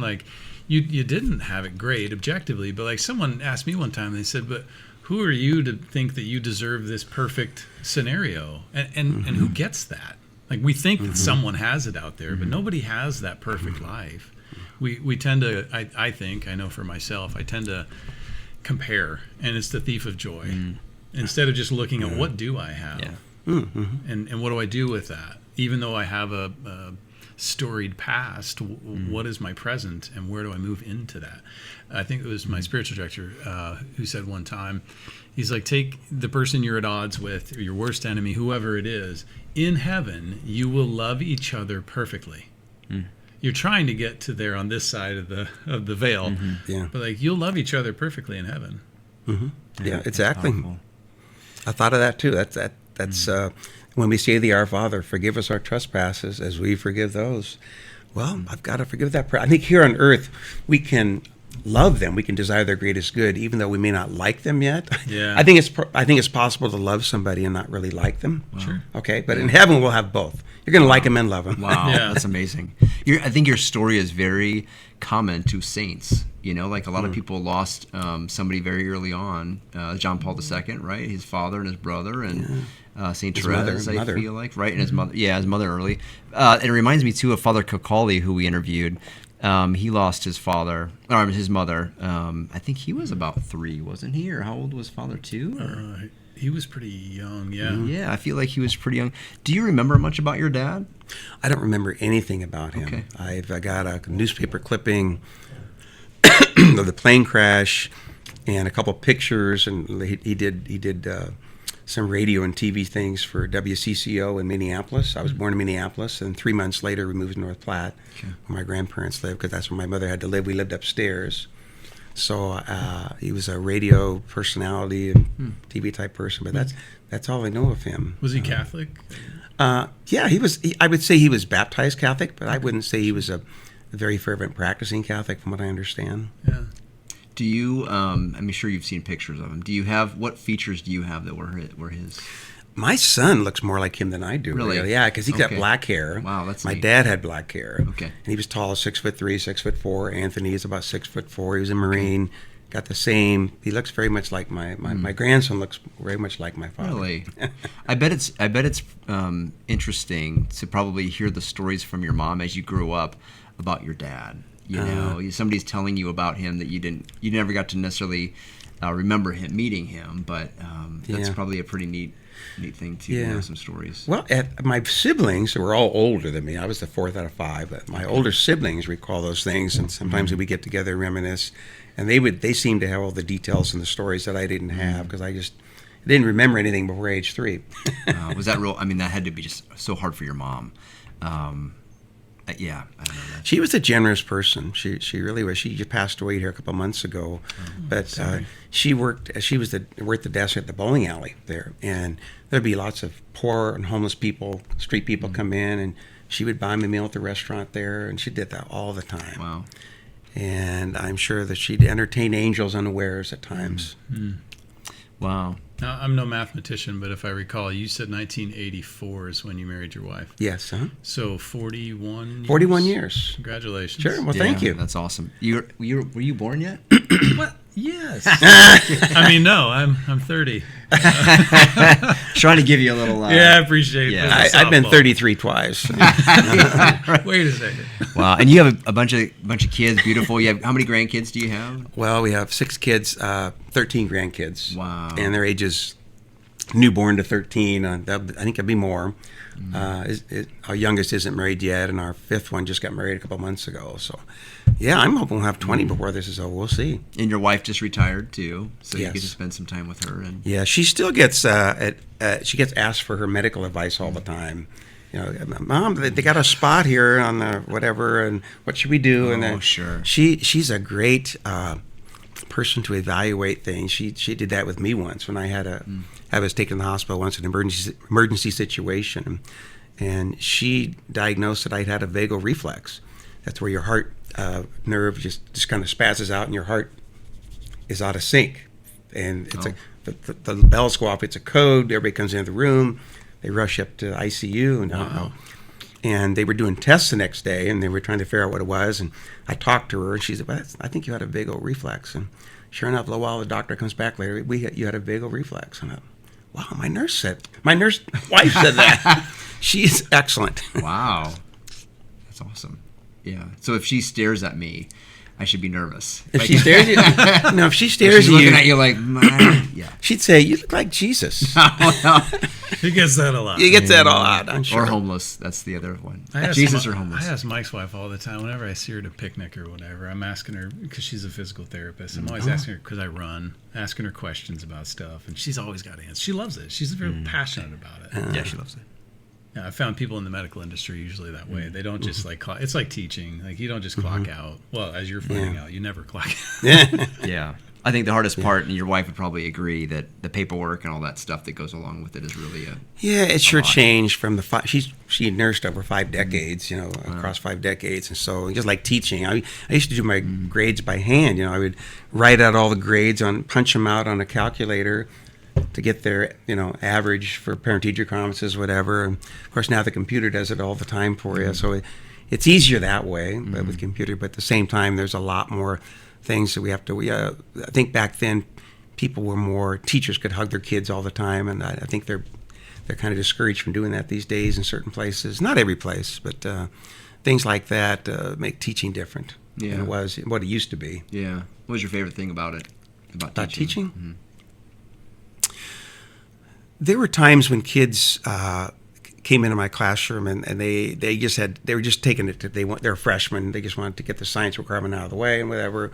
And by the end of the year, they would say, "I ended up liking this. I kind of like this." So I felt like, wow, mission accomplished. I was able to share some things with them, and they went from being a sour attitude toward this subject matter to something positive, and I that was very satisfying, I would say. Have you ever had any negative experiences with people listening to your Shroud talk? That's a very good question, and I'd have to say no. And it amazes me because you would think that you would have, when you do give the talk and then there's Q&A, Yeah. you'd think there'd be some uncomfortable moments if there were skeptics in the audience or whatever. Sure. I have never had an uncomfortable question come at me or where the audience was uncomfortable about something that was said. And it just blows me away. And some people have said to me before, they said, well, I came to this talk wondering, if it's the authentic cloth of Christ. And then after seeing this information, she said, the question now is, how could it not be? And I think that's the attitude of many people. The more they learn about it, well, how could it not be, with all these consistencies that line up? And there are people that will ignore the shroud, and that's okay, that you can still make it to heaven without believing in the authenticity of the shroud. But it just seems unreasonable to me if a person is going to reject something, if God has given it to us for a purpose, we should take a look at it and maybe use it to our benefit. But I haven't had any. I did have one question once from a young man who said, well, you said that Jesus was 5'10" according to this, but the Romans were tall, and that must have been a Roman and not a Jew. And I answered the question saying, well, they've discovered in the last century a couple of relics from the first century that were probably crucifixion victims. They were buried just outside the walls of Jerusalem. And they found two individuals that were 6 feet tall. And Jesus, being 5'10", wouldn't have stood out as a giant. They think the average height would have been somewhere around 5'7" at that time. So someone said, why isn't Jesus 5'7"? And my response is, why does Jesus have to be average? Right. I think he probably had pretty good maternal care. Yeah, no kidding. She is the mother par excellence, right? Yeah. Is there like an argument against the shroud that actually holds some weight? Like, is there a good argument from the other side that would say this is this is the rationale? Or scholars that are much more knowledgeable than I have answered some of these questions. They've seemed to have answered them pretty solidly. For example, the one that's most commonly brought up is the carbon dating of 1988. That proved it came from the 14th century. We've shown that now that the numbers were not the raw data hadn't been exposed. Now that we know those numbers, that there was significant deviation. And just by a law of mathematics, you can't have a cloth vary by 100 years every inch. And that's what the shroud is showing on these pieces. It gets 91 to 97 years younger as you go from the outside to the inside. These 3 labs that tested. And that just is not acceptable. There's something else causing that discrepancy. And so the carbon dating is invalid, objectively speaking, by what's called the chi-square test. And then the other argument that sometimes people have brought up is there was a letter written in the 14th century, 1389, supposedly by Bishop d'Arcis in France, who claimed that the shroud that was in Lire, France, was a painting, and that he had the guy who did it. He fessed up to it. I got the artist. It's a painting. And the problem with that, I've got a copy of that letter. It's in French. I don't speak French, but it's been translated. That letter is undated and unsigned, and supposedly he sent it to the Vatican. The Vatican doesn't have any evidence of that, and they've gone through the archives. So that you get this mysterious letter that was written in France from the 14th century making a claim that it's a painting. Okay, well, let's test that. In 1978, they studied it for 120 consecutive hours. They discovered no paints, pigments, or dyes, no brushstrokes. It is not a painting. We can state that as a fact. So that letter of 1389 has been discredited by the discoveries of the 20th century. Those are the two biggest arguments I hear, and they don't hold water, but they get repeated a lot from those that perhaps. If you have to make a decision on the shroud and it has to change your life, you don't want it to be authentic, because if you're living a life if you're living as if God didn't exist, Then all of a sudden, this thing, there's going to be a resurrection. There's going to be a judgment. No, it's got to be fake because I don't want to change the way I live. And yet, that very change, like you pointed out, that can be a benefit to them in terms of, gee, this was bad news to me now, but I've discovered that maybe I need to change the way I live. Maybe there really is an eternity where I can spend eternity united with God or separated from God. And I think choosing the former is the way to go. Wow. When we interviewed Brad Bristol and his conversion story, I believe that we talked about Jesus walking on water. I'm not sure what the context was, but we had a few comments come back of some rebuttals on that. And so I wonder if as people watch this, maybe there's some everybody grows up in different situations and different theories and ideas, but if you were atheist you kind of addressed some of that now, but would there be something that you would maybe like throw out there for somebody that maybe doesn't believe in Christ or for God? The people that are Shroud skeptics and have been watching YouTube programs on their Shroud skeptics repeating these things, they'll say, that 1988 carbon dating test proved it was from the 14th century. You're wrong, dude. It's a fake. It's fake. It's fake. And that's it. And that gets repeated. But they don't have the numbers to show that. And then I was trying to show you this discrepancy thing. Yeah. So, and then the other thing is, if people just go to Wikipedia, I would advise against doing a search on the Shroud, just going to Wikipedia. I would go to, there's other good search engines, but Shroud.com has got all the information, pro and con, of the papers that have been written in the past 130 years. And Joe Marino cataloged those on his website. Okay. There have been over 1,400 scientists that have weighed in on the Shroud. Wow. And by an 8-to-1 margin, they're showing evidence of authenticity. You very rarely find that in the scientific world, such an agreement. People might think out there that, it's kind of a 50-50 thing, that maybe some do and some don't. It's 8-to-1 among the researchers that are publishing in peer-reviewed journals. And I think it's even higher than that among people. However, many times the vocal minority gets and I think that's one of the things we're seeing here in the last 5 or 6 years with the new X-ray, the Waxus test that came out that put it in the 20th century. It's actually 4 tests that have put it about 2,000 years old, 4 modern day tests that are not so subject to contamination like the carbon dating was. Linen is a historically poor sample to date, because it unless it's in a very, very dry environment, it takes on extraneous carbon very, very easily, and you can't always remove all of that by the different methods they have. So I hope that answers your question. It does, yeah. Unfortunately, that many people go into the wrong sites and they're regurgitating and recycling these skeptical claims, but they've all been shown to be objectively they don't hold water. And I think the carbon dating is always, for me, I think that's the big one that comes up. But there's so many other things on the Shroud that just cannot be explained, right? Exactly. You've got 20 pieces of information that are consistent with this hypothesis, and you got one thing over there that doesn't.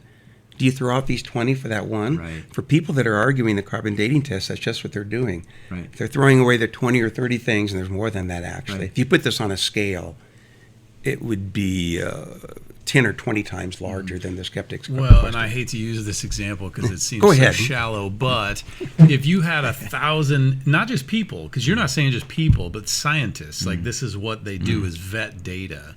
And if you had that with, say, a UFO or an alien body was found and an 8-to-1 ratio of, I mean, people would just assume it's all true. Yeah. I mean, even at half that, people would assume it's true. Actually, if it was 1 to 8, people would still say it's true. The government's trying to hide it from us. But you have all these people that are saying, and again, you're not saying we have to believe in this. It's not something that has to be a part of our faith. But when you look at the data and it makes sense with our story of our faith tradition, like, why not add that to it and have a little bit of belief in that? Right. Instead of this or that, it's this and that. And I think maybe an example that everybody could relate to, if you think of King Tut's tomb. They got King Tut, okay? Do you believe that's really King Tut? I think so. I mean, I'm not objecting to it. And there's this much information on it. It's probably King Tut. And now you got the Shroud with this much information. it's unreasonable to reject the shroud, but say you believe that that's really King Tut. It's a valid point. I think when you look at all of that, and then you come to a crossroads. If I believe that, my life may need to change, right? Like if I believe that really is a miraculous thing that's happened, it's the image of the body of Christ. He actually loved me enough to die for my sins. Then my life looks a lot different. And do I want to go down that road? That's a difficult decision, and maybe that's really hard for people to. Sure. I want to encourage them. It's a great adventure. Yeah. If you've been living as if God did not exist, but then all of a sudden you realize He does exist and He loves you, and you really know that He loves you, boy, your life will take a turn for the better. Have you ever heard that story about there's two babies in the womb? And have you heard this story about the two babies in the womb? Not sure. So they're in this womb, and so the one I'm gonna totally butcher this. Darn it! Well, we don't know what it is. Well, so. this is how I do it.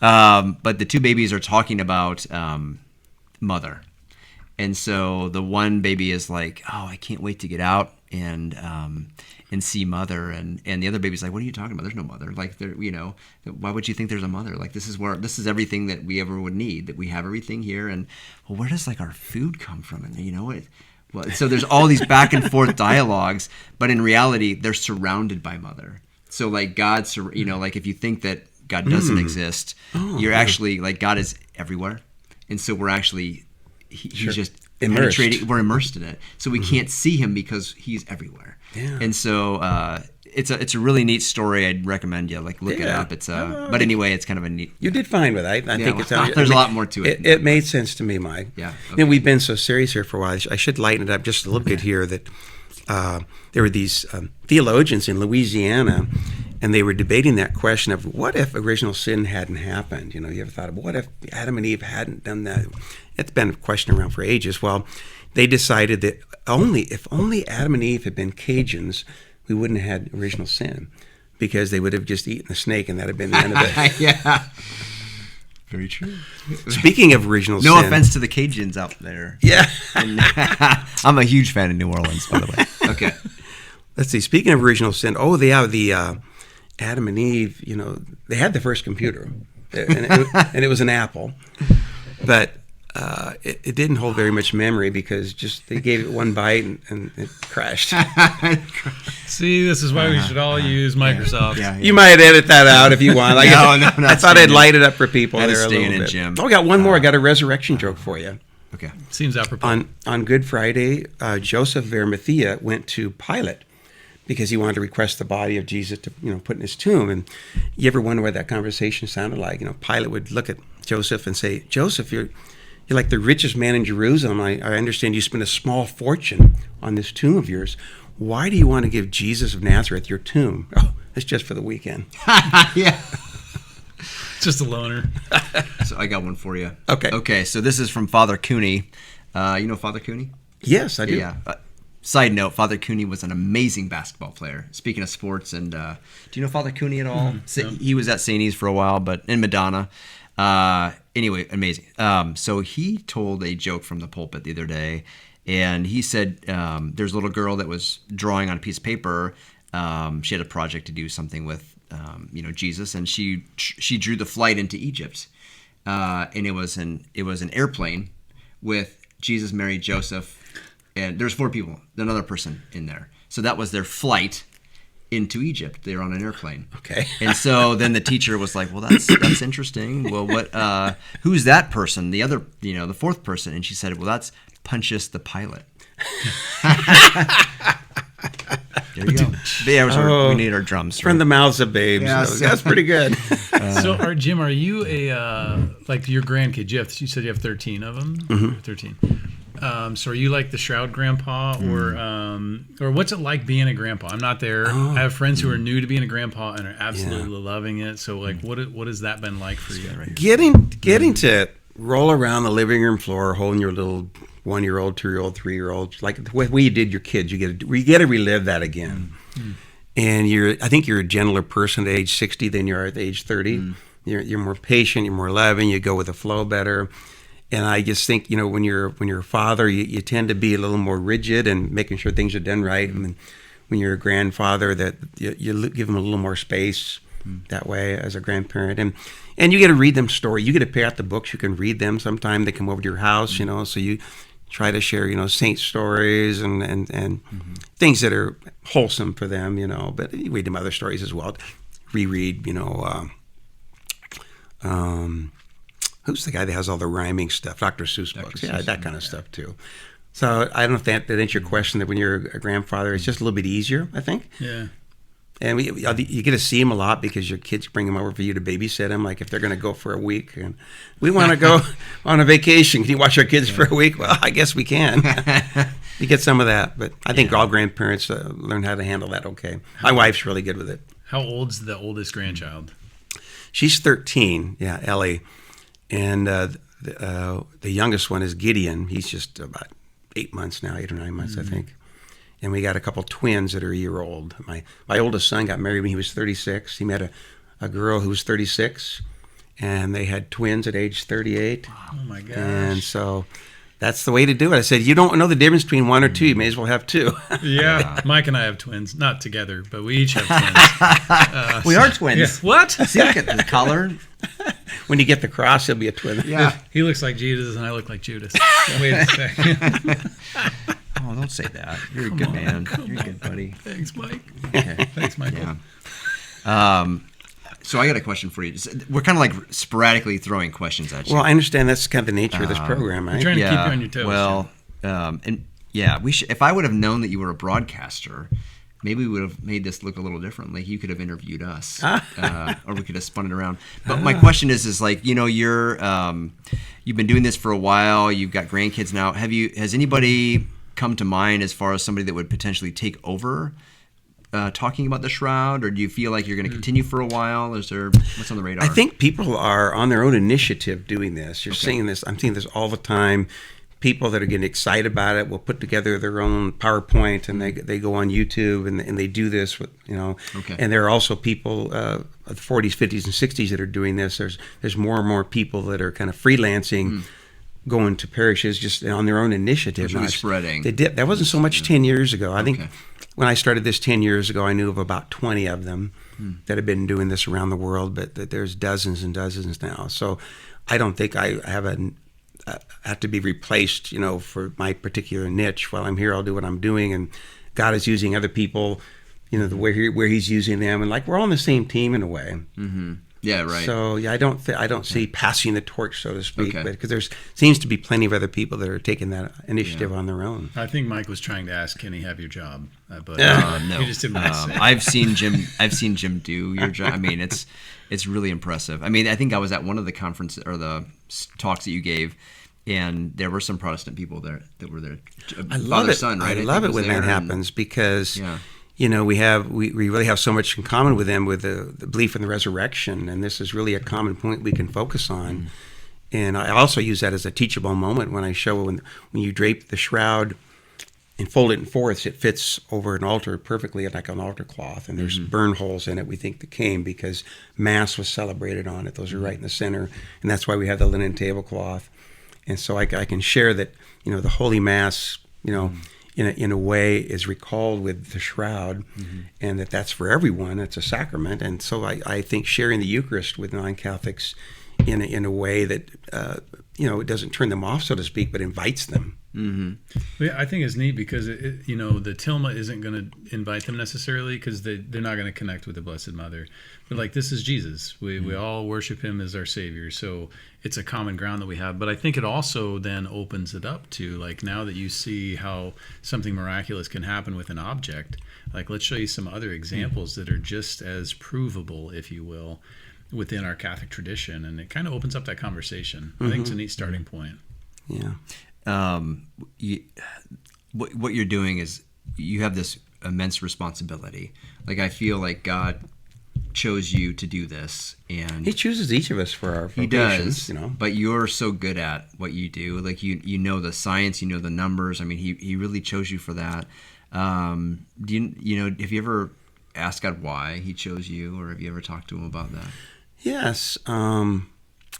God seems to have a sense of humor. Why would he get a retired teacher from Nebraska with profound hearing loss to communicate with people? Answer questions. Oh, you're painting a bleak situation there, Jim. No.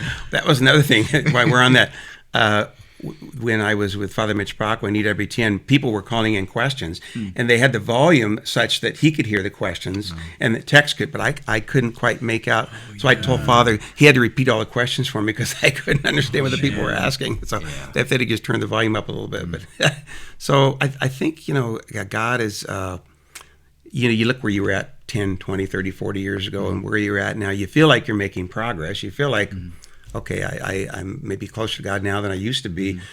But boy, we have to strive to the highest degree. And I pray for my kids every day. I pray a rosary and remember all of them that they become more fervent in their faith than me, and that their kids will exceed them in becoming the saints they're supposed to be. That's kind of what we talked about with Larry Kiter last episode was, so our friend Larry Logsden, who we both know and you know as well, but when his father passed away, he talked about, it was at the wake, and he said his dad was a very good man, very driven, very hardworking businessman, and he said the one thing that he wanted, though, was for his son to be better than him. I thought, and so that's kind of on the same lines as what you're talking about there. Yeah, we should always desire the greatest good of another person. So, could you walk us? I'm just kind of curious for myself. Like, you seem so grounded in your faith. Like, is there a certain routine that you do on a daily basis? You're retired, so you have more flexibility. But is there a certain like how your prayer life is during a normal day? I would just kind of like to know. Well, I would say the source of it was our confirmation. When we received that sacrament of the Holy Spirit, wisdom, knowledge, counsel, fortitude, piety, fear of the Lord, and what's the seventh one? Courage. No, you said fortitude, fear of the Lord, piety. Okay, so because we have a certainty in the faith that Christ founded a church, and when we're confirmed and we learn those truths, we have a belief in them that is so certain it goes beyond normal understanding. For instance, we know that 2 + 2 is 4 by reason, but I know that Christ is present in the Eucharist with a much deeper understanding, a much deeper faith, and I more firmly believe in the Eucharist than I do that 2 + 2 is 4, because human reason tells me 2 + 2 is 4, but divine inspiration tells me Christ is present in his sacraments. So as Catholics, we got that gift of confirmation. There's a certainty there that we sometimes take for granted, and it really is an amazing thing to be certain about something. We can err certainly in different things, but in matters of the faith, there's a certainty there because it comes from God who cannot deceive us. As far as prayer life, I when I get up in the morning, I say my morning offering. I say a prayer of St. Fulton Sheen, prayer life prayer. I pray, it's a Marian prayer from the Schoenstatt. My queen, my mother, I give myself entirely to you. And it's a consecration prayer. It's a daily consecration prayer to Mary. And I say another prayer for a special intention. So there's, maybe 3 or 4 minutes of prayer there. And then I use my Amen app and listen to the daily readings. My people use their Halo app or whatever. And then when I put this on, there's a prayer I say when I put this cross on that I want to be a witness. Today, God put somebody in my life today that I can witness to, even if it's just somebody that may not even be Catholic, but maybe they would like the crucifix and they would like to identify with that, and God can send them graces through that. You bring them to God and he does the rest. Before I go to bed, there's a couple of prayers that I say. I say the rosary once a week. I pray that. It's called the Devotion to the Holy Face. It's a chaplet, the chaplet to the Holy Face. There's 33 beads on it for each year of Christ. And it's more of a reparation prayer for all the outrages that were done to Christ, to his body, all 5 of his senses that he experienced, the pains and sufferings for the Passion. So that's kind of a rundown of I think, my daily prayer life. That's what I do every day too. No, I'm just kidding. So I'm good. No, I'm just kidding. That's impressive. I mean, it's not a lot, but it's very much like your entire day is filled with God and prayer. Well, we strive for that. We forget about him sometimes, and some days are better than others. We probably all experience that in a similar way, I bet. Well, you mentioned the certainty that we have. For me, that I equate that to experiential.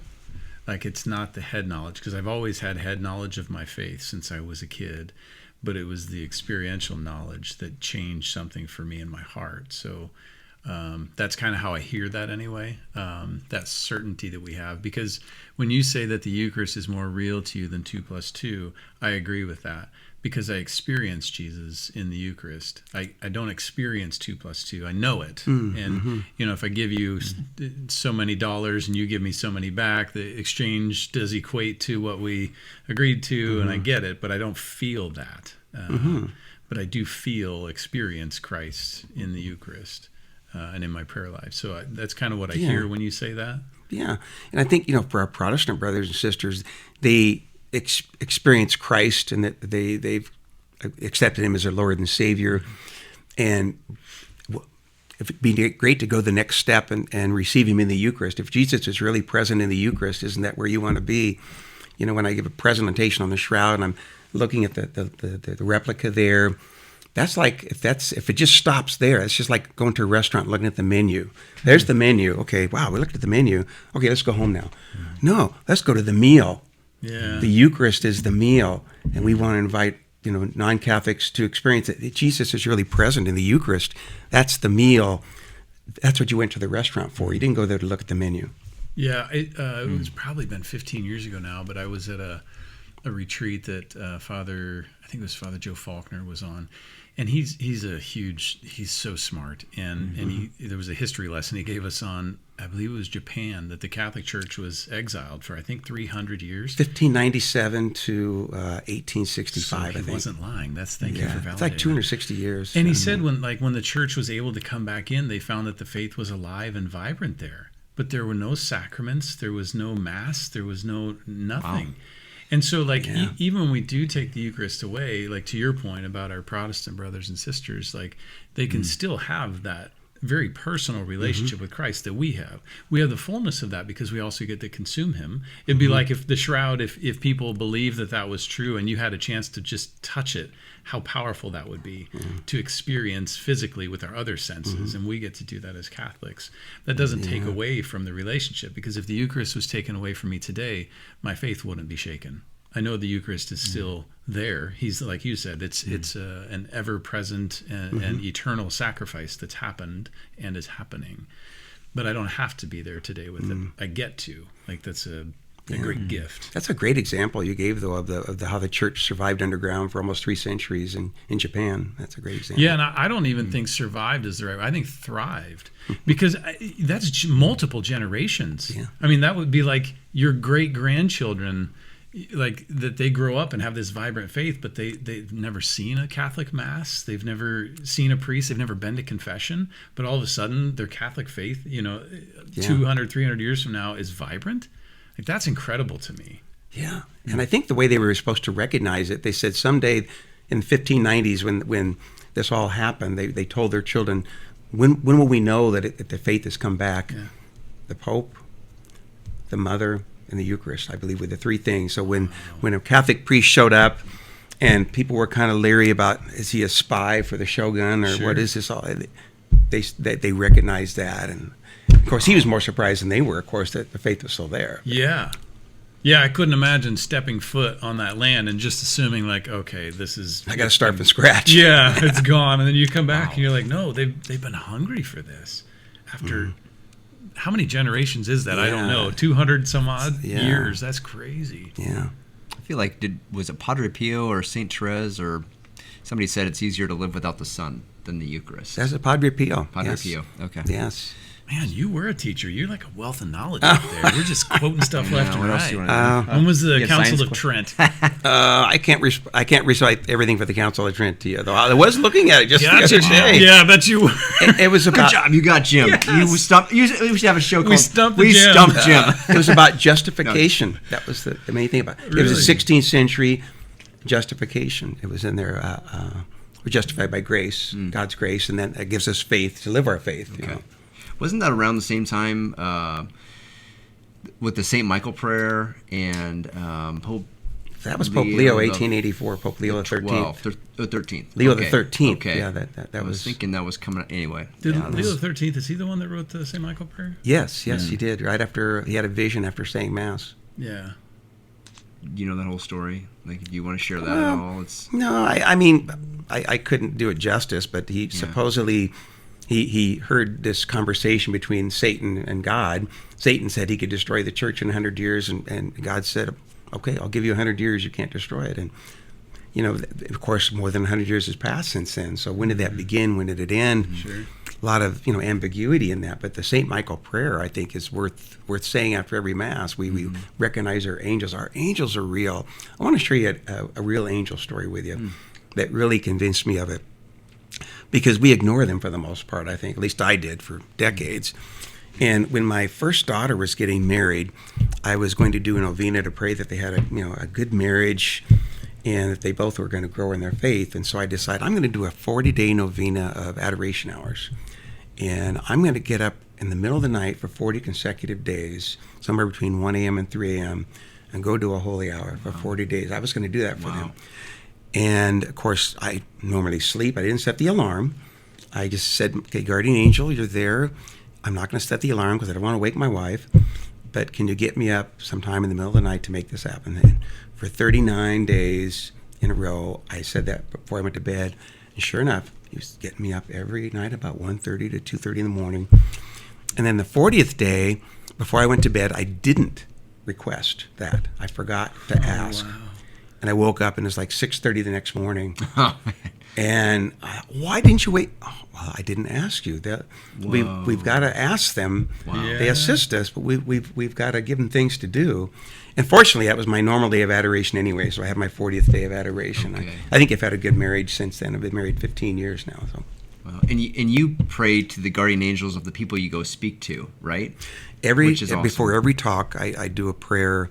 I usually pray, if I can, in front of the Blessed Sacrament, the Holy Spirit, and also that my guardian angel will go to all the guardian angels of the people in that audience so that they can hear the message God wants to send them. Because each of them is going to hear something different. The different parts are going to be more significant to different persons, and each of them want to receive the wholeness of that message. And so I ask the guardian angels to have that person be especially attentive and open their heart to what God's trying to say to them. And I think that's what has made this efficacious for me. But we could have made a video of this very easily. We could have made a video of the talk, sold DVDs, and be done with it. But it's that personal thing preceded with prayer. I think that, and I do a 9-day novena before each talk as well. So You do. Prayer makes a difference. Wow. And you mentioned it before, but you don't take any money for it, which I think just validates your belief in this the shroud with Jesus, and there's nothing in it for you. You give of your time and your energy and your finances at times to, and when it comes to like going somewhere, a lot of times you stay with the host family. Like, you're not in a 5-star hotel. You're staying pretty cheaply as well. And Most often that's the case, and it's wonderful to get to know the people of a certain area. I stayed with this one gal in Pittsburgh, and she was one of 15 children. And she said, we're going to go to my mom's for dinner. And I couldn't believe dozens and dozens of people showing up. This grandmother, they had 15 children. All of them had big families. She had 54 grandchildren. She was still working. She was 75 years old. She was a nurse. And she cooked a meal for all of us. Wow. And you just see, wow, that's family. That's like the Waltons on steroids, I mean, that is family. You get to meet all kinds of wonderful. I stay with sometimes at the rectories and get to, share a couple of glasses of wine with a priest, and we talk about things. I've had some good experiences with families all over the country. There's good people everywhere. Rhode Island, Florida, Texas, Montana, California, and everything in between. There are many good, devout, holy families out there. Have you ever been brought in from a non-Catholic or non-Christian? Yeah, I did one here. I did 2 of them here in Lincoln, matter of fact, for a Lutheran congregation. Okay. And they were receptive to the shroud. And I've done some secular settings on the campus of South Dakota State University, Ball State University, Doane done university that were on campus, not necessarily a Newman Center setting. Yeah. So I've had some secular settings to give these at, and people have been equally positively responsive every place you seem to go with this. Never like a hostile environment, though. You've never been heckled or anything. I've never been heckled or in a hostile environment, whether it was Catholic, non-Catholic, Christian, or purely secular. Yeah, and I don't necessarily mean people screaming. I don't think that's necessary, but like even people just naysaying or that kind of thing. But it seems like it's more just information, and they can do with it what they want. Sure. Kind of thing. I like, Charlie Kirk has had to handle those kinds of situations for people that butted heads with him, and I've never had to handle that type of situation like Charlie Kirk does. Yeah. Have you had instances where you felt like evil was preventing you from moving forward with the talk or getting to I mean, you mentioned the flight, and you had an issue with getting on the connecting flight, but have you ever felt like, okay, this is a really hard talk to get to? Or sometimes with technology, my laptop isn't matching up with their projector, and just it's not working. And 1 minute before the presentation, it's working. And St. Clair helps me out there. I think. Okay. Wow. I think those things can happen. Yeah. I've had some times, and I early on when I was having, for some reason, right after I get done with a talk, I'd just be hit with these back spasms. And I'm trying to unload stuff, and it was very painful at times. And that doesn't happen much anymore. But maybe that was something that was demonic in there that got allowed to happen. I don't know. Why do you think God allows you to continue with the hearing issues? Do you have any sense of like maybe ways? Well, we all fight pride, and this is a good way to fight pride, because you can get humiliated quite often if you don't hear what people are saying. Wow.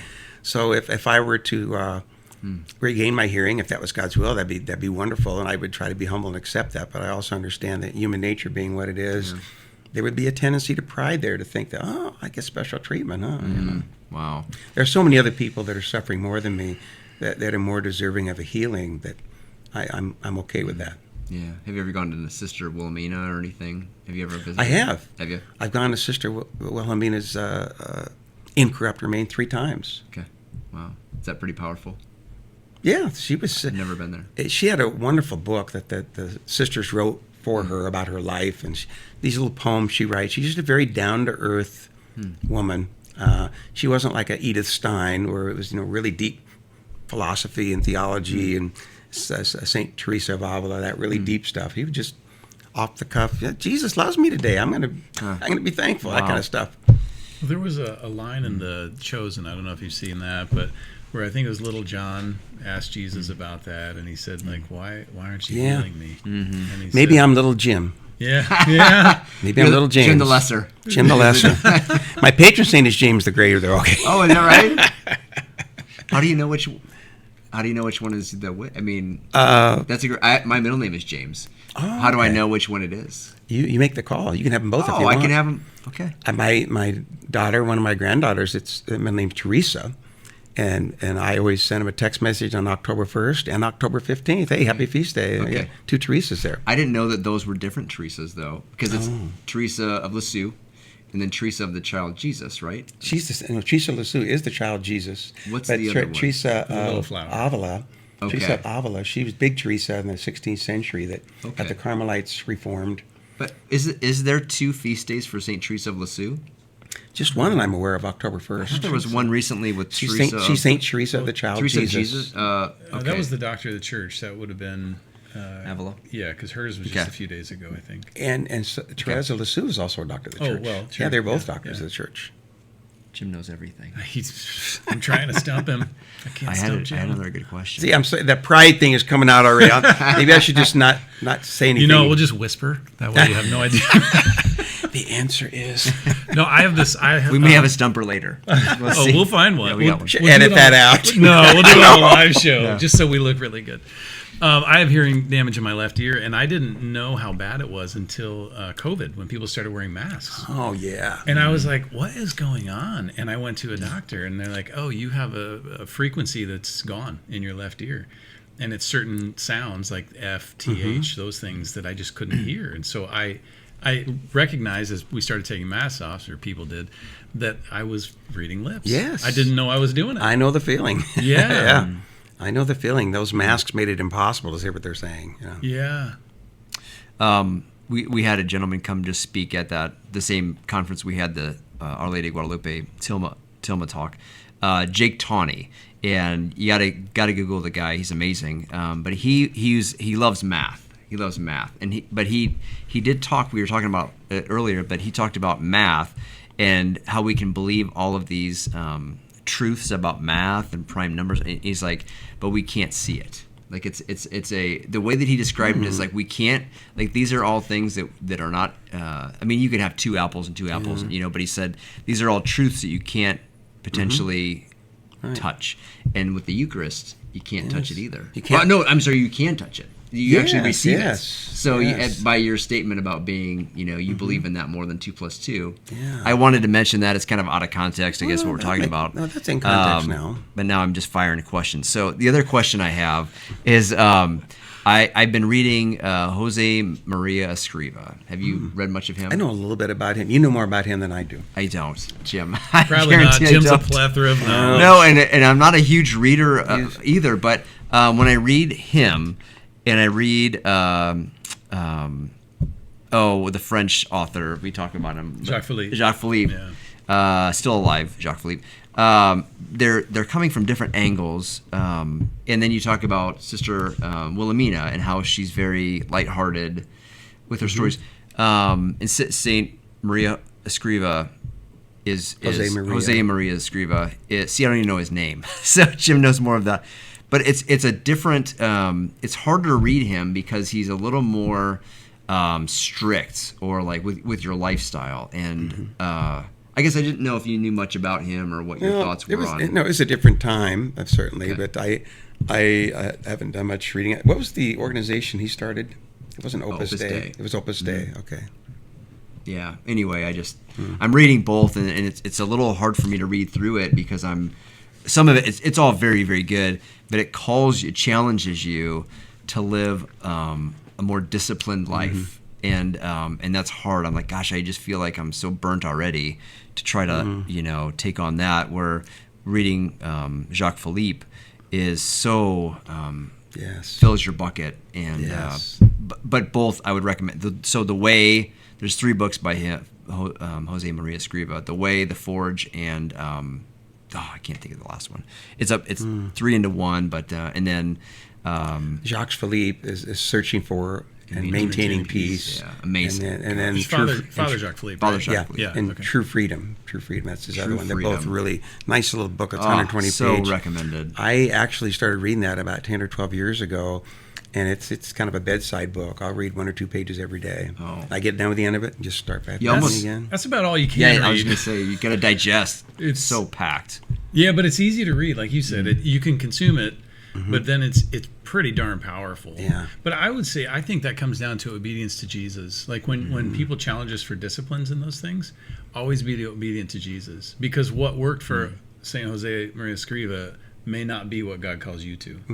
So, but that leads to a question I wanted to ask you, Jim, about discernment. So like Mike asked about when you started to talk about the shroud, because we get questions, we meet a lot of guys, and we get a lot of questions, and some of that is around discernment. Like, so for me, my spirituality leans more Ignatian in discernment. But what is that? I just wonder what that's like for you. Like when you're discerning or discerned, I'm going to do this thing. Like, what was that? Like, did you follow the fruit and just let it progress? Or did one day God sent you an email and said, you're doing this? Like, what was that like for you? Well, when they asked me if I could take that book and put it into a presentation to give to people, that was kind of stepping out of my comfort zone because I was still teaching at the time. And how can I work this with a full-time job? Actually, it was a part-time job. It was just mornings at Pius. But I thought, we don't always get a direct answer from God. I didn't spend weeks pondering it. I just, within a matter of minutes, decided, I'll do this. This could be something good, and God's going to take care of it. And, just like they say, popes have gone to bed saying, God, it's your church. You take care of it. I'm going to bed. And realize that it's in his hands. So that was my discernment. It was fairly quick to just turn it over to him. That's pretty beautiful.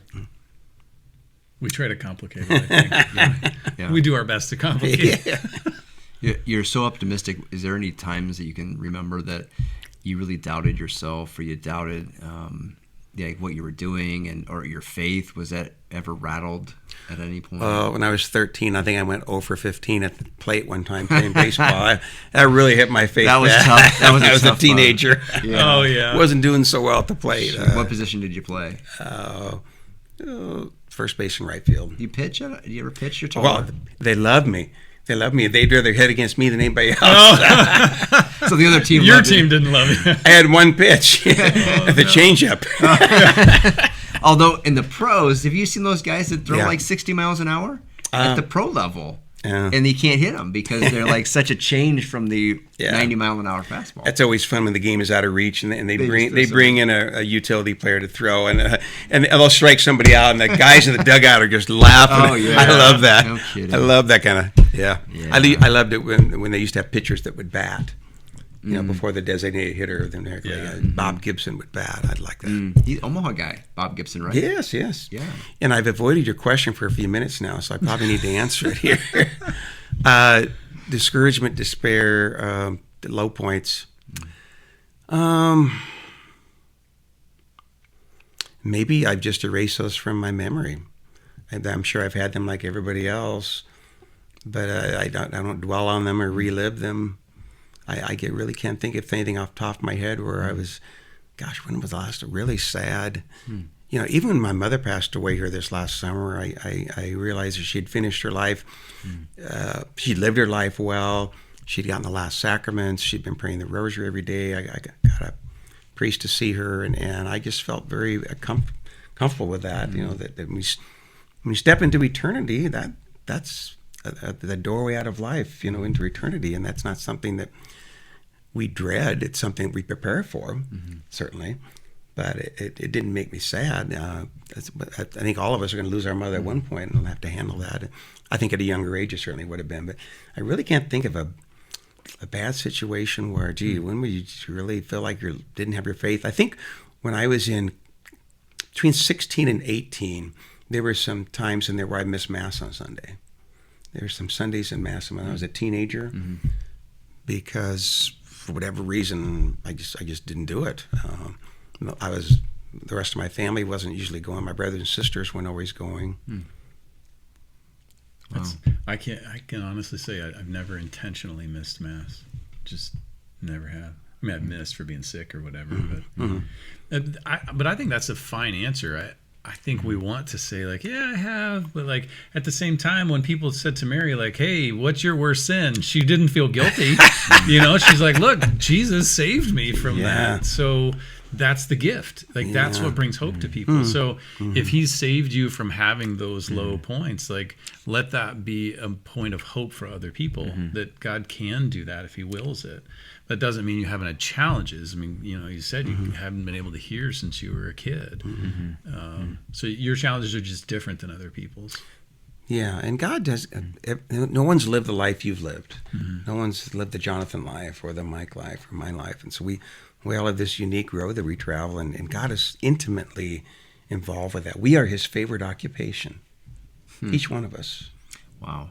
I would say, I bet you hold gratitude very close to you. Like you're very grateful for everything, good and bad. And I think that comes out in joy and hope. And so when you have your mom pass away, you're so like hopeful for her to go to heaven because that's such a better place, and you're excited because you know that it exists and it's real and it's true and God's and you're going to go there. And so I think that's really it's just an inspiration. We still had 7 masses said for her, and I hope that when I die, people have masses said for me as well. Those are powerful. Yeah. There's a book called The Weight of a Mass. I've read it. Yeah, it's for kids. It's a kid's book, but it's profound, and that's one of those books I like to read to my grandkids. So we don't know the weight of a mass, a single mass. I ran into Deacon Hecker after Mass a couple weeks ago, and he lost his mom a month or two ago. And I think she was either 99 or 101, just on the other side of 100, one way or the other. And he said the same thing. He said, I was able to be at her side, and family was close around. It was a very joyful experience. Like Can be. The way you'd want it to be, kind of. Not that it isn't sad because you're losing your mom, but she lived a good life and she's going home to Jesus. That's pretty great. Yeah. I have a logistical question about that because you know a lot about theology. So did she have a priest visit her when she was dying?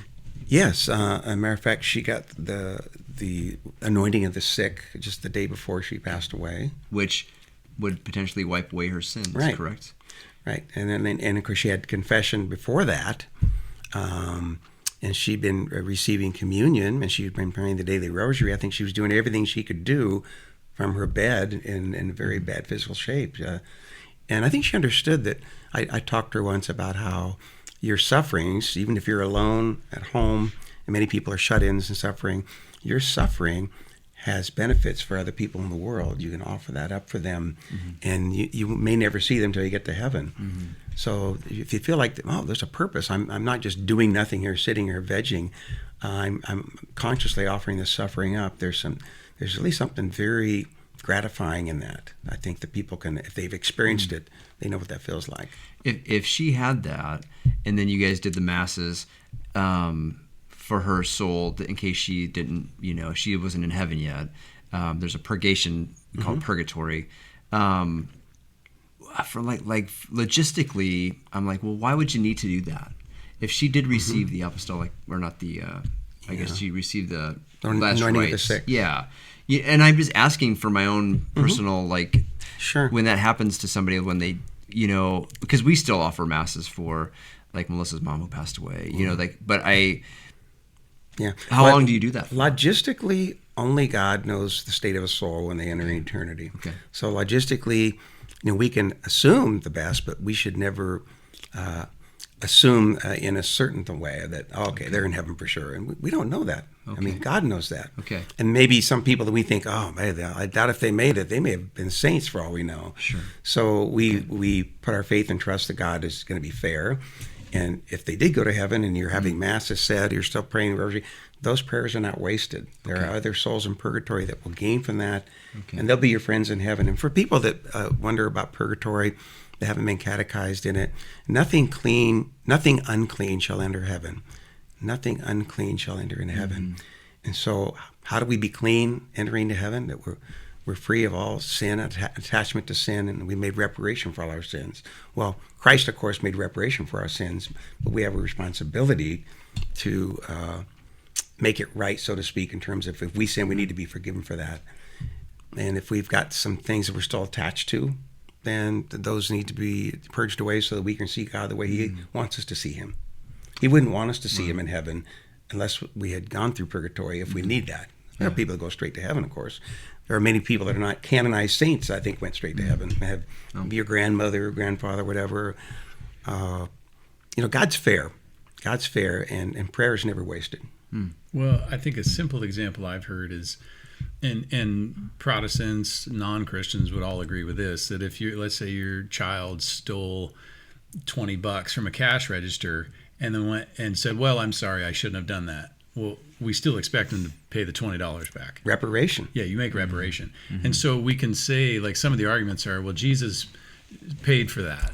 Like, well, yeah, but you still want your kid to put the $20 back? Or do you say that, no, Jesus paid for that? Like, no, of course not. He puts the $20 back, even though Jesus died for that sin that he's committed in this example. Yeah, exactly. And so, when we die, we still have that reparation that we need to atone for what we've done. Although Christ has paid for it with his blood, like that's in Scripture, but there's still something that we have to do. And if any of that's left undone, and we don't know the extent of that, that's to your point, that we don't want to assume that it's been taken care of. And so that's why we continue to pray for it, just like we pray for each other. We pray for those who are beyond the veil, because we don't quite know yet. And on the plus side, there is a perfect act of contrition.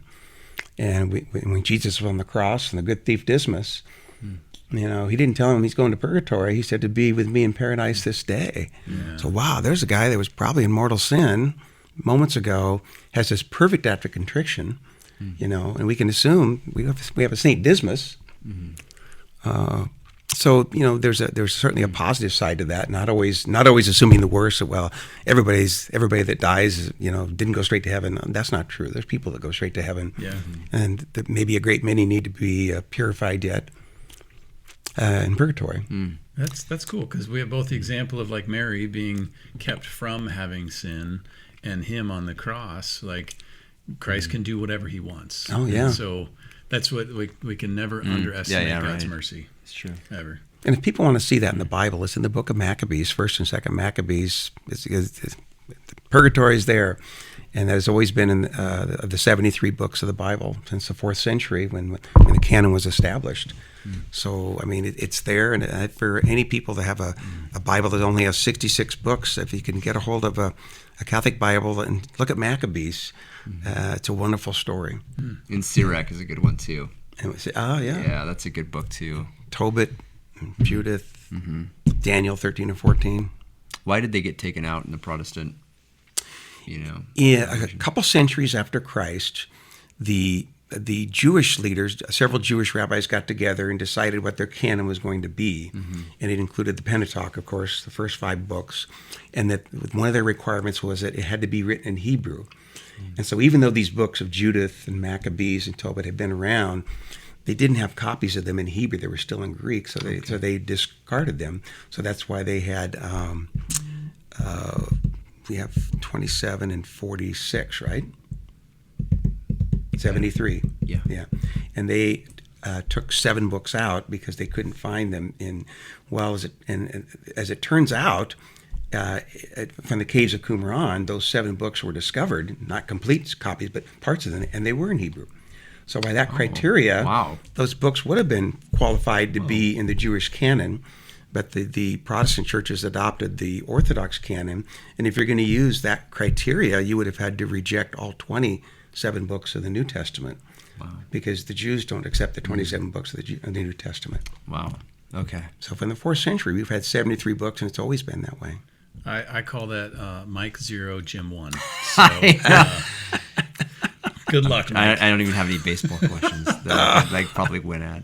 I got a question for you, a baseball question. There's something called the Immaculate Inning. Hundreds of pitchers have struck out the side, boom, boom, boom. About 150 of them have struck out the side on 9 pitches, an Immaculate Inning. But there were only 5 pitchers in history that I'm aware of, at least from the baseball stats I saw, that had 2 Immaculate Innings in their career. Oh my gosh! Yeah, and they were Lefty Grove, Sandy Koufax, Randy Johnson, Nolan Ryan, and Chris Sale. They each had 2 Immaculate Innings where you strike out the side on 9 pitches. And I was talking to one of my other friends who knows baseball. He said he knows a pitcher that said someday he wants to have an Immaculate Game where he strikes out all 27 batters on 3 pitches. I don't think that's going to happen. I mean, not with them taking pitches and stuff, like you're in the pros. And they play around with the corners and work the count and all that. Back in the day, they just the pitcher threw strikes, you swung at it, and best man wins, Yeah. What's your favorite baseball movie?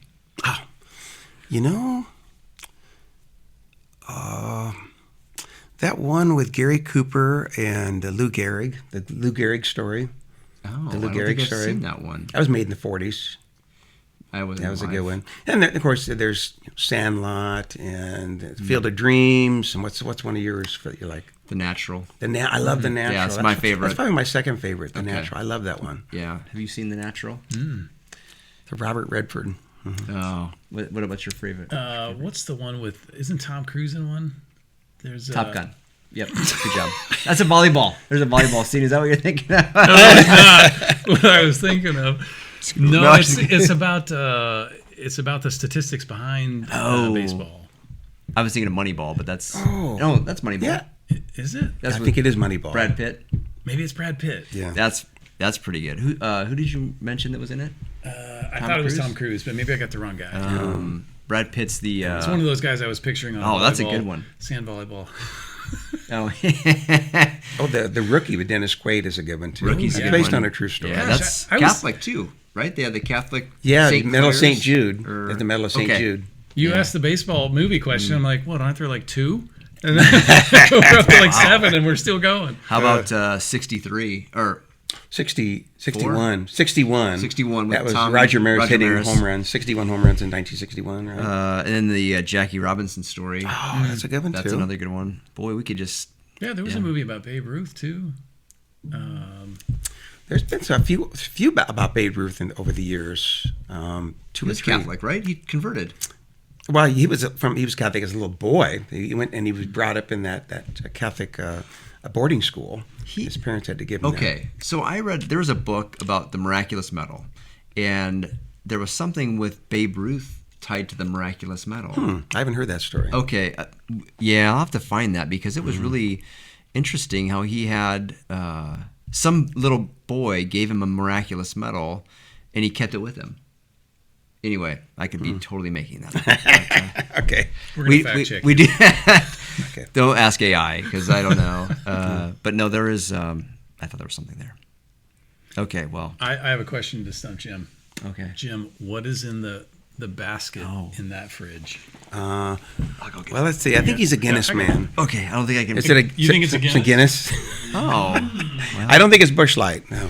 So we have episode 17. Well, so the reason we asked that question is because then we know who's watched our episodes. They got eggs?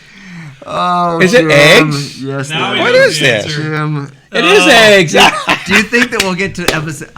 We've had 17 and running. We should place a bet. Has anybody? They show people that these. Oh, eggs. Jim's like. You already got one. Jim, what number's on the bottom of that egg? Oh, this is number 3.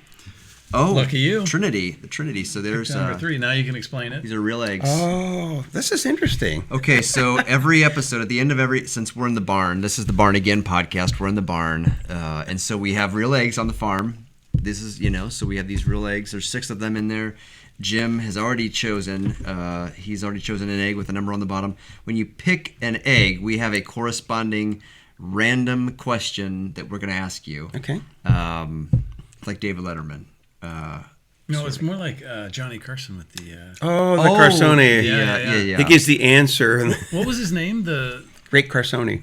The Great Carsoni? Yeah. And also from Nebraska, Johnny Carson. Norfolk. Right? Some people that don't know. Yeah. Are there any? So this morning I got eggs from. They're all 3. They're all number 3. No, there's a 4. Okay. I was wondering. So my kids got an egg this morning, and it was twice as big, and so I cracked it open. From your chickens? With the twins? Double yolk. Oh, good. Because they that's twins in your future. It's like a rainbow. Well, Mike and I have twins. There's a rumor on the internet that says we have twins. Just not together. That's true. Wait, we already had that conversation. Yeah, we did. Deja vu. People watching this are like, didn't I watch this already? Yeah. Rewind it. Okay, so we got a random question for you. Number 3. All right. And this is just, these are off the wall. It would be amazing if it was like, what's your favorite baseball movie? Yeah. Wouldn't that be crazy? That would be crazy, but it's not. It's number 4. Okay. And that's for our next guest. So, Jim, your question is, if you could be any kitchen utensil, which one would you be and why? That's wild. I'd be the sifter. Oh. The... like a whisk? Whisk, yeah, the whisker. Oh. Yeah. The whisker, because you can get things evened out and uniform and consistent. I'd be a whisker. Wow. Mike, what say you? I was worried you were going to ask me that. It's not that hard of a question. I'd be the blender. Yeah. What would yours be? I thought the easy one at first was a knife because it's sharp and precise and all those things. But then I thought, no, I think I'd like to be a spoon. And I've small spoons and big spoons. I'd like to be the big spoon because... like a dipper? No. Just like a normal eating spoon, like for your cereal or whatever. What came to mind when I thought of which one I'd like to be for whatever ridiculous reason was when someone eats soup, they can get a big hearty spoonful of soup when they use me. That was it. Wow, that's good. I think I would be a measuring cup because you're, boy, I had a good thing in my head and I really don't even know. But I think you're like you. I'm thinking of the you've been weighed and measured. Oh. So I'm enough. Ooh, I like good. that. Yeah. The measure which you measure with will be measured back to you. Right. Yeah, good one, Mike. Thanks, Jim. Better hope you're because you've been measuring well. Are you a half cup? Or are you a full cup measuring cup? What are you? Are you an 1/8 teaspoon? I'd be full cup. Full cup. I think you're a full Yeah, cup. go bigger. Father Johnson would always say, like, if you're gonna dance, if you're gonna dance, we're gonna dance. So whenever we would do the incense, do I just tell random stories? And I love them. Do I just go off the rails? And people are like, what is he talking about? Nope, they keep subscribing. I don't know why. Yeah, well, It's all right. Father Johnson, when I would acolyte, we would do the incense, and sometimes I'd be like, how much, and he's like, if we're going to dance, we're going to dance. I always loved that. That's great. Isn't it? Yeah, because imagine when you're at mass and you're like, oh, they're using the incense, but like at least you get to see plumes of incense billowing. going up. Yeah. I love that. I love it. Oh, I love the Me smell too. of it. Me too. Lord, may our prayers rise like incense in this place. That's from the Psalms. Yeah. It's a living representation of the Psalms. Yeah, I don't think a lot of people know that. They don't know the tradition behind it, but like it does. It goes up with our prayers, and I think that's beautiful. I love the visual of our faith. Yeah. It just touches all our senses, even the touch, the taste, the sounds, the smell. sights, the smells, all of it. It just, it's beautiful. And I want to say, I feel like Father Spitzer maybe at one point talked about, maybe it was Father, I don't know, some priest had mentioned like there's more of creation we can't see than the one we can. Certainly. Or like it's like it's a pretty small percentage that we actually can see. So there's so much that we can't. So yeah. Well, I don't think I've ever done this before, but Jim, I'm going to ask, do you have any questions for us? I was just thinking I should ask them a question here. No, you don't have to, but we're open books. What would be if you could plan the how things pan out in the next few years worldwide? What would you like to see happen? He was asking you, Mike. He looked directly at you. I'm pretty Jonathan. sure I was looking away. I Things pan out worldwide. Boy, that is interesting. I mean, it seems easy to say the quick, like world peace and all that. I mean, that would be phenomenal. But like what we've seen most recently bring that about or get people to pause was COVID. Like people had to pause and take stock. And so I don't wish harm on the world at all, but I also, even kind of along with the same theme of conversation we've been having, sometimes God allows difficult things to happen so that it wakes us up and we can take stock.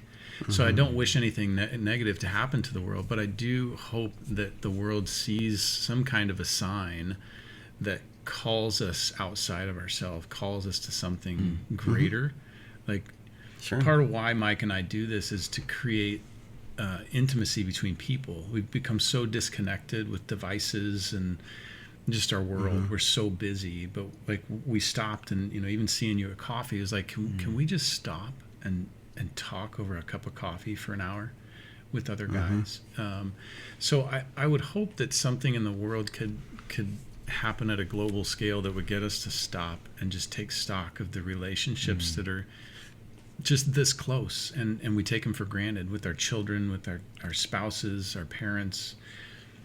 So I don't know what that would look like. That would be a good thing. No, that would God would do something to get our attention. Yeah. I don't want it to be negative, but like that's me not wanting that. But you look at the flood, like no one would ever want that, but God said, "But this is what I need. We need to start over fresh." And it was so terrible, I won't do it again. But through tragedy, oftentimes comes great things. So that's my answer. Yeah. Good luck, Mike. Yeah, well, that's Follow that. that's a good one. I'm gonna probably cut it right here, and we're gonna go right to the And we're out. We're out of time. Look at that. Is your wife calling you? Yes, she is, as a matter of fact. No, I guess, I keep referencing priests, but Father McCabe at St. Joe's made a comment during his homily, in the last few years, that he, I would want to say, like, that the end of the world would come, and we would get to heaven, and we would be in paradise, and because, life it's going to start snowing soon, and I don't like the cold, but he made a comment during his homily that if the world would have stopped in World War II, none of us would be here. So like I thank God that He allowed the world to continue spinning, because then I was born, and then now my kids were born, and so like so He continues to allow it to keep moving forward, so that more and more souls come into being, and so I don't know. I mean, I guess I would kind of say the same thing with you with regards to going back to a simpler time, and I think we, especially with AI now, and everything is at your fingertips with an answer, and we don't even need to do anything with our hands anymore and work, and we're losing all that value that comes with hard work, and I would probably piggyback on what you said there, just kind of come back to more of a simpler time. Is that what you said? I wasn't really listening, but Thanks, Mike. just kidding. What Well, would you say, Jim? I guess in all fairness, I should try to answer that myself as well. Please do. Yeah. I tried to do this in my classroom, and we can't control things beyond our realm. But I told my students, I said, what if each of us, when you come here every day for 45 minutes with me, what if each of us lived as a saint God wanted us to be? And we can't, I can't make the whole school do that, but can we do that as a classroom of 25 of us? Could we create a situation? Could we create an atmosphere where we are living that? I think that's doable. And I think some of the kids bought into that, and it helped I think my teaching. It helped to make a wholesome classroom. I think that if people, and we reminded ourselves with a prayer. We started each class with a prayer. But what if we lived in a world where everybody was trying to become the saint God made him to be? Wouldn't that be a joyful world? Wow. Yeah, joyful for some, probably hell for others, right? I mean, wow. What advice would you give to a new teacher? I know Mike's a new teacher, and Thad, his daughter's been teaching for 2 years. He runs Boiler Brewing Company. Isabella, is it Yes. Isabella? Yeah. Isabel. Isabel. Yes. She's in her second year? First year. It is first. Yeah. So she subbed last year. Oh, Marie, yeah, that's right. Yeah. Marie's been teaching And for... Marie taught for a few years, and my daughter Claire teaches, and my Okay. daughter Erin is teaching now too. And I don't know where they got this from, but they all have a kidding. teacher. Got some big shoes to fill. Yeah, what advice would you give? Because I'm sure there's teachers out there that are going to see this. Like, what would you say? You have a wealth of knowledge and experience. And looking back, what would you tell young Jim that we could share with other people about how to approach molding these souls? Right. You're going to get better with time, so don't give up. That first year you're going to put in a lot of time. You're going to fail sometimes, and don't give up, because many teachers do give up within 5 years. Mm-hmm. But the longer you stay in it, the better you get at it. And if you're doing it with a purpose that you see your students as this is what God has given me to do, and they sense from you that you care about them, and if you've got a good lesson plan, and if you've got a seating chart, and if you start on time, and you're consistent and you're fair, that will reduce a lot of discipline problems, because I think that's probably the biggest challenge teachers have is discipline problems. And if you're working that, if you're controlling those things you can control for that, then you're going to make your job a little bit easier. It takes work, but you're going to get better with time. And so think about it. Look at all the people who have gone before you that weren't that great at teachers, and they did it for 40 years. Well, if they can do it, I can do it, right? So you may have those times where you feel like, my lesson plan flopped today, everything went wrong, and things went bad, I don't feel good. Tomorrow's a new day, and you start fresh, and something good's going to happen, and next thing you know, our attitudes can turn around pretty quickly. Not necessarily from good to bad, but they can get from bad to good just as easily. So I would say be optimistic, be hopeful, and do what you can to control the things that you can control. That's beautiful. As you were saying that, I was thinking back on my own teachers in high school, primarily a little bit of grade school.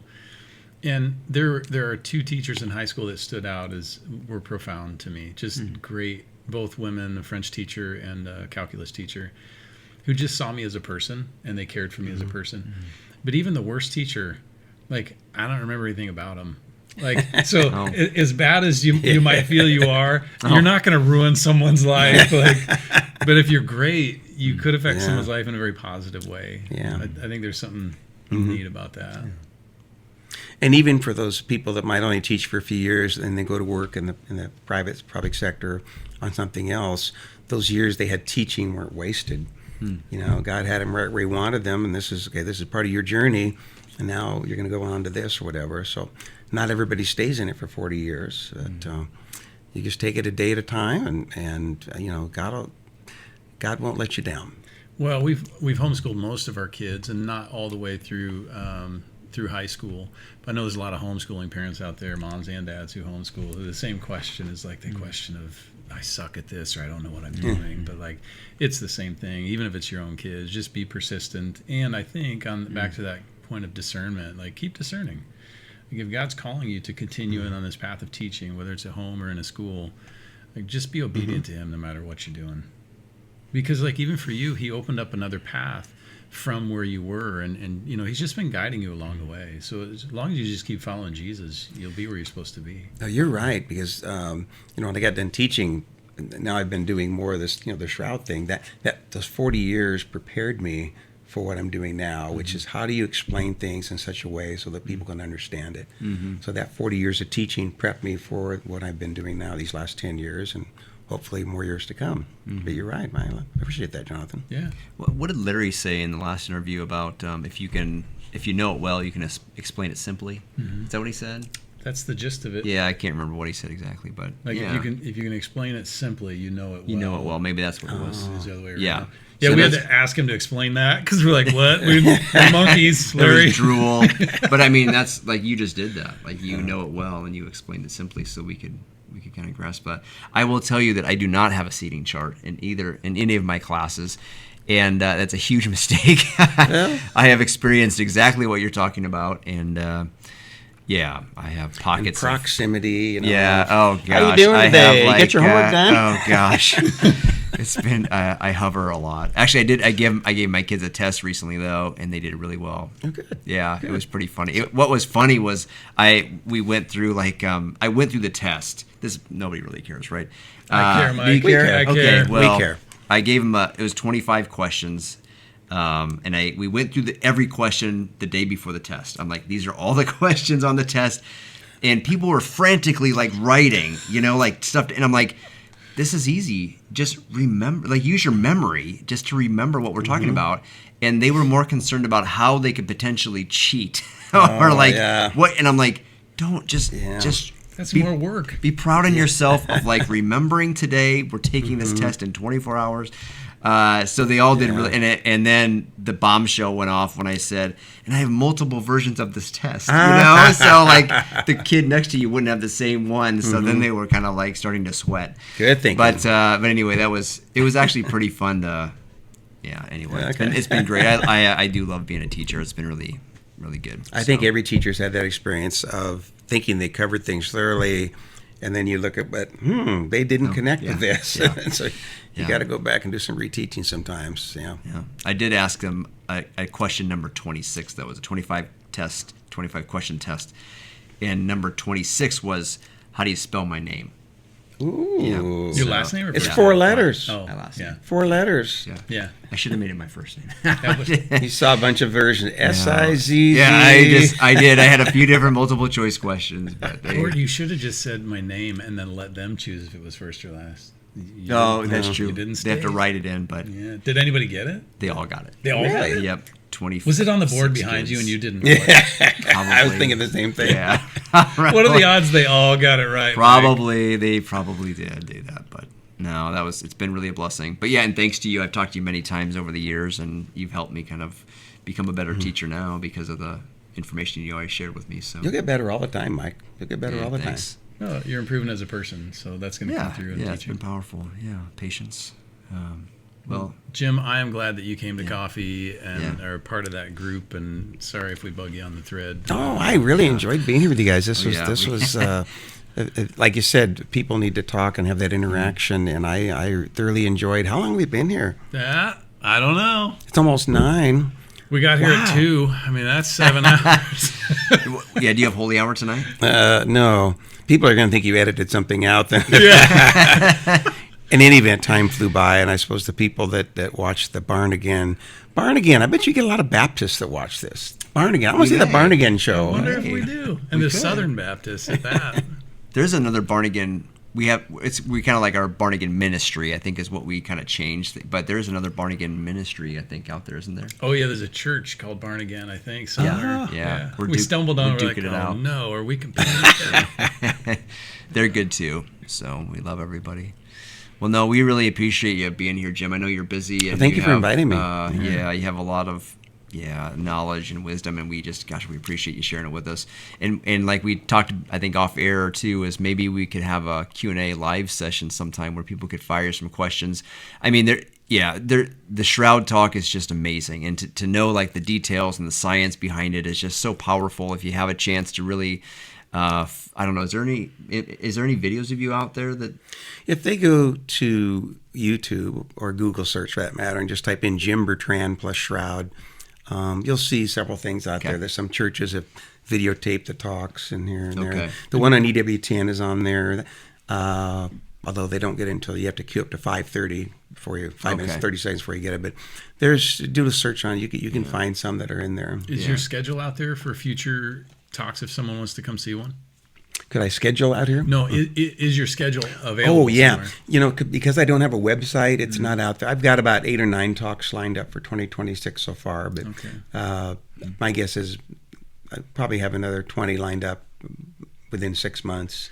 Well, we got a lot of people that get into the comments. So if we get any people asking when it is, we can forward them, or you can check it in the comments and respond. What I could do is I could send you a PDF of my schedule, and then just email it to you. And say, here's this PDF schedule. But most of these are going to be out of state. There'll still be some Nebraska ones. But we've got subscribers all over the world. Okay, literally. well then big Philippines. Have you ever been to the Philippines? No, that would be a nice one to do. We had a lot of. I mean, gosh, we skyrocketed in the Philippines.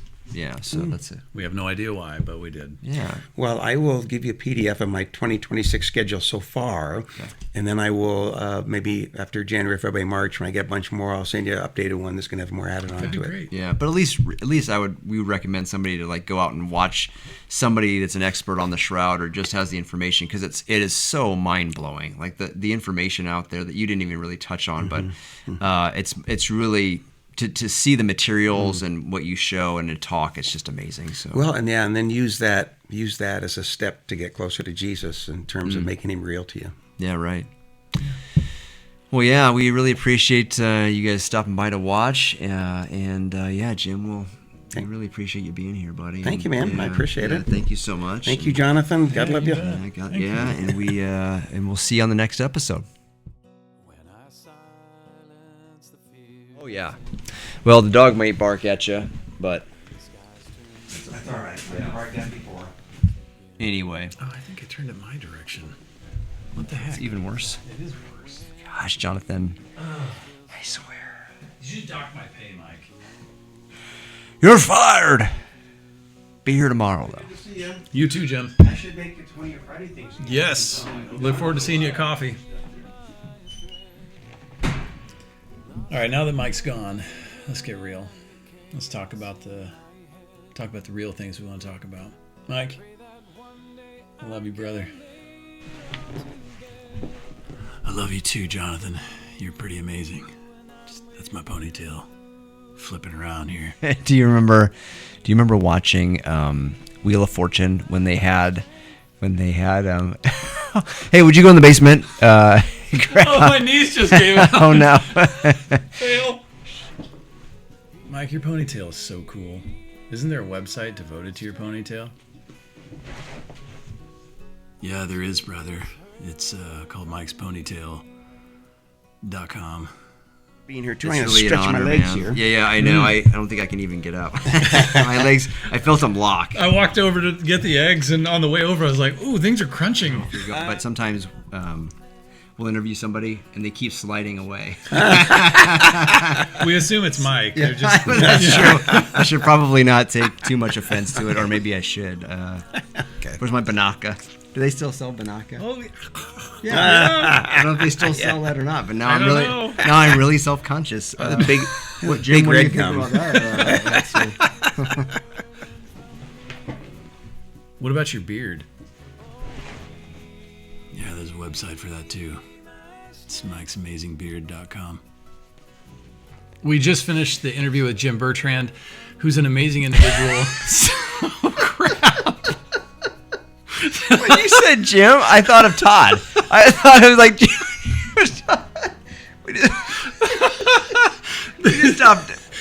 we just interviewed Jim Todd. Jim Todd. It's Tim's little brother. Jim and Tim Todd. Larry, my brother Daryl. My other brother Daryl. Oh gosh, dang it. Oh no. Mike, do people tell you that you look like Jesus a lot? Jesus is my hero. So yeah, I get that a lot. Thanks for being here, Mike. I appreciate it. Well, we're done, Mike. It was a great interview. Yeah. Missed it. Oh, did you forget to flip the on switch, Jonathan? Oh, now we got to do it over. Don't say that. Don't say Goes around the world and talks about the Shroud of Turin. Why, that was so good. What was I doing? Am I going too long again? I'm not sure how to No, I just looked at you. Teacher, Shroud, roll it. Did you even move it? I don't think you maybe, are you turning the ladder? going the wrong I think way? you're turning the ladder, which is our No. tripod, and then moving the camera back so it's not even moving. Not true. I need to have a, wait, don't move. Stay right where you're at, because I have to have a picture of what this looks like on that end. Like, this is what I'm looking at right there. Love it. Awesome. This is our setup. Maybe this is good. Just so you know, there's the tractor. Pretty cool. This is where we used to film, right over here. That was the old one. Yes, this is the old one. Out with the Jazz old. hands. Yep. Here's our saddle shares. Nobody's ever sat in those. Okay. And then just ask him, can we put you on camera? Yeah, you could. I promise I want to be your friend. You could walk around the Barnes and Nobles and meet people. Hey, that's a really interesting book. Would you like to be interviewed for 4 hours? Did you call it the Barnes and Nobles? The Barnigan Nobles. What? The Barn. Oh, hey, Barnes and Nobles. If you're looking for a sponsorship, I mean, we're looking for a sponsorship. We're not going to sponsor you, but if you want to sponsor us, Barnes and Nobles right here. We have a lot of desk space.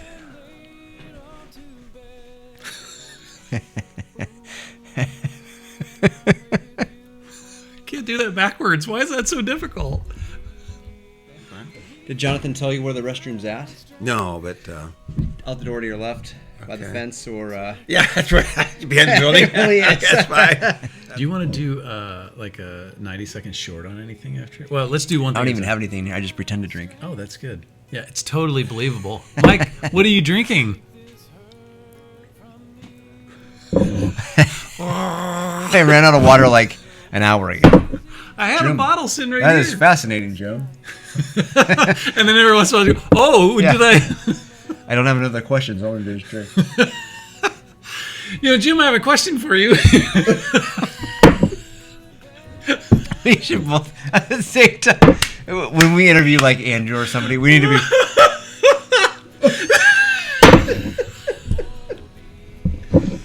I just broke my ceramic Man, mug. that hurts. Just look at each other like,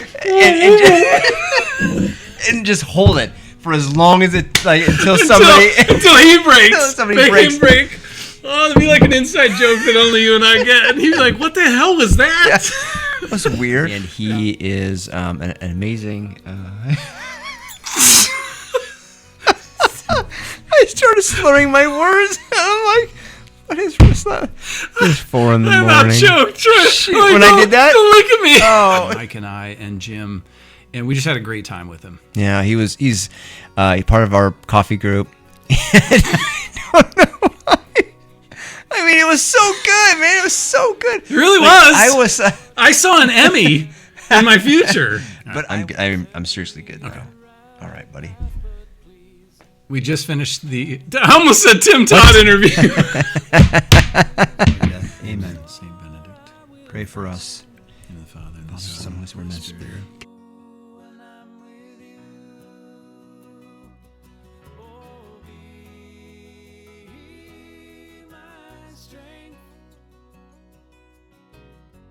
Take this burden from me.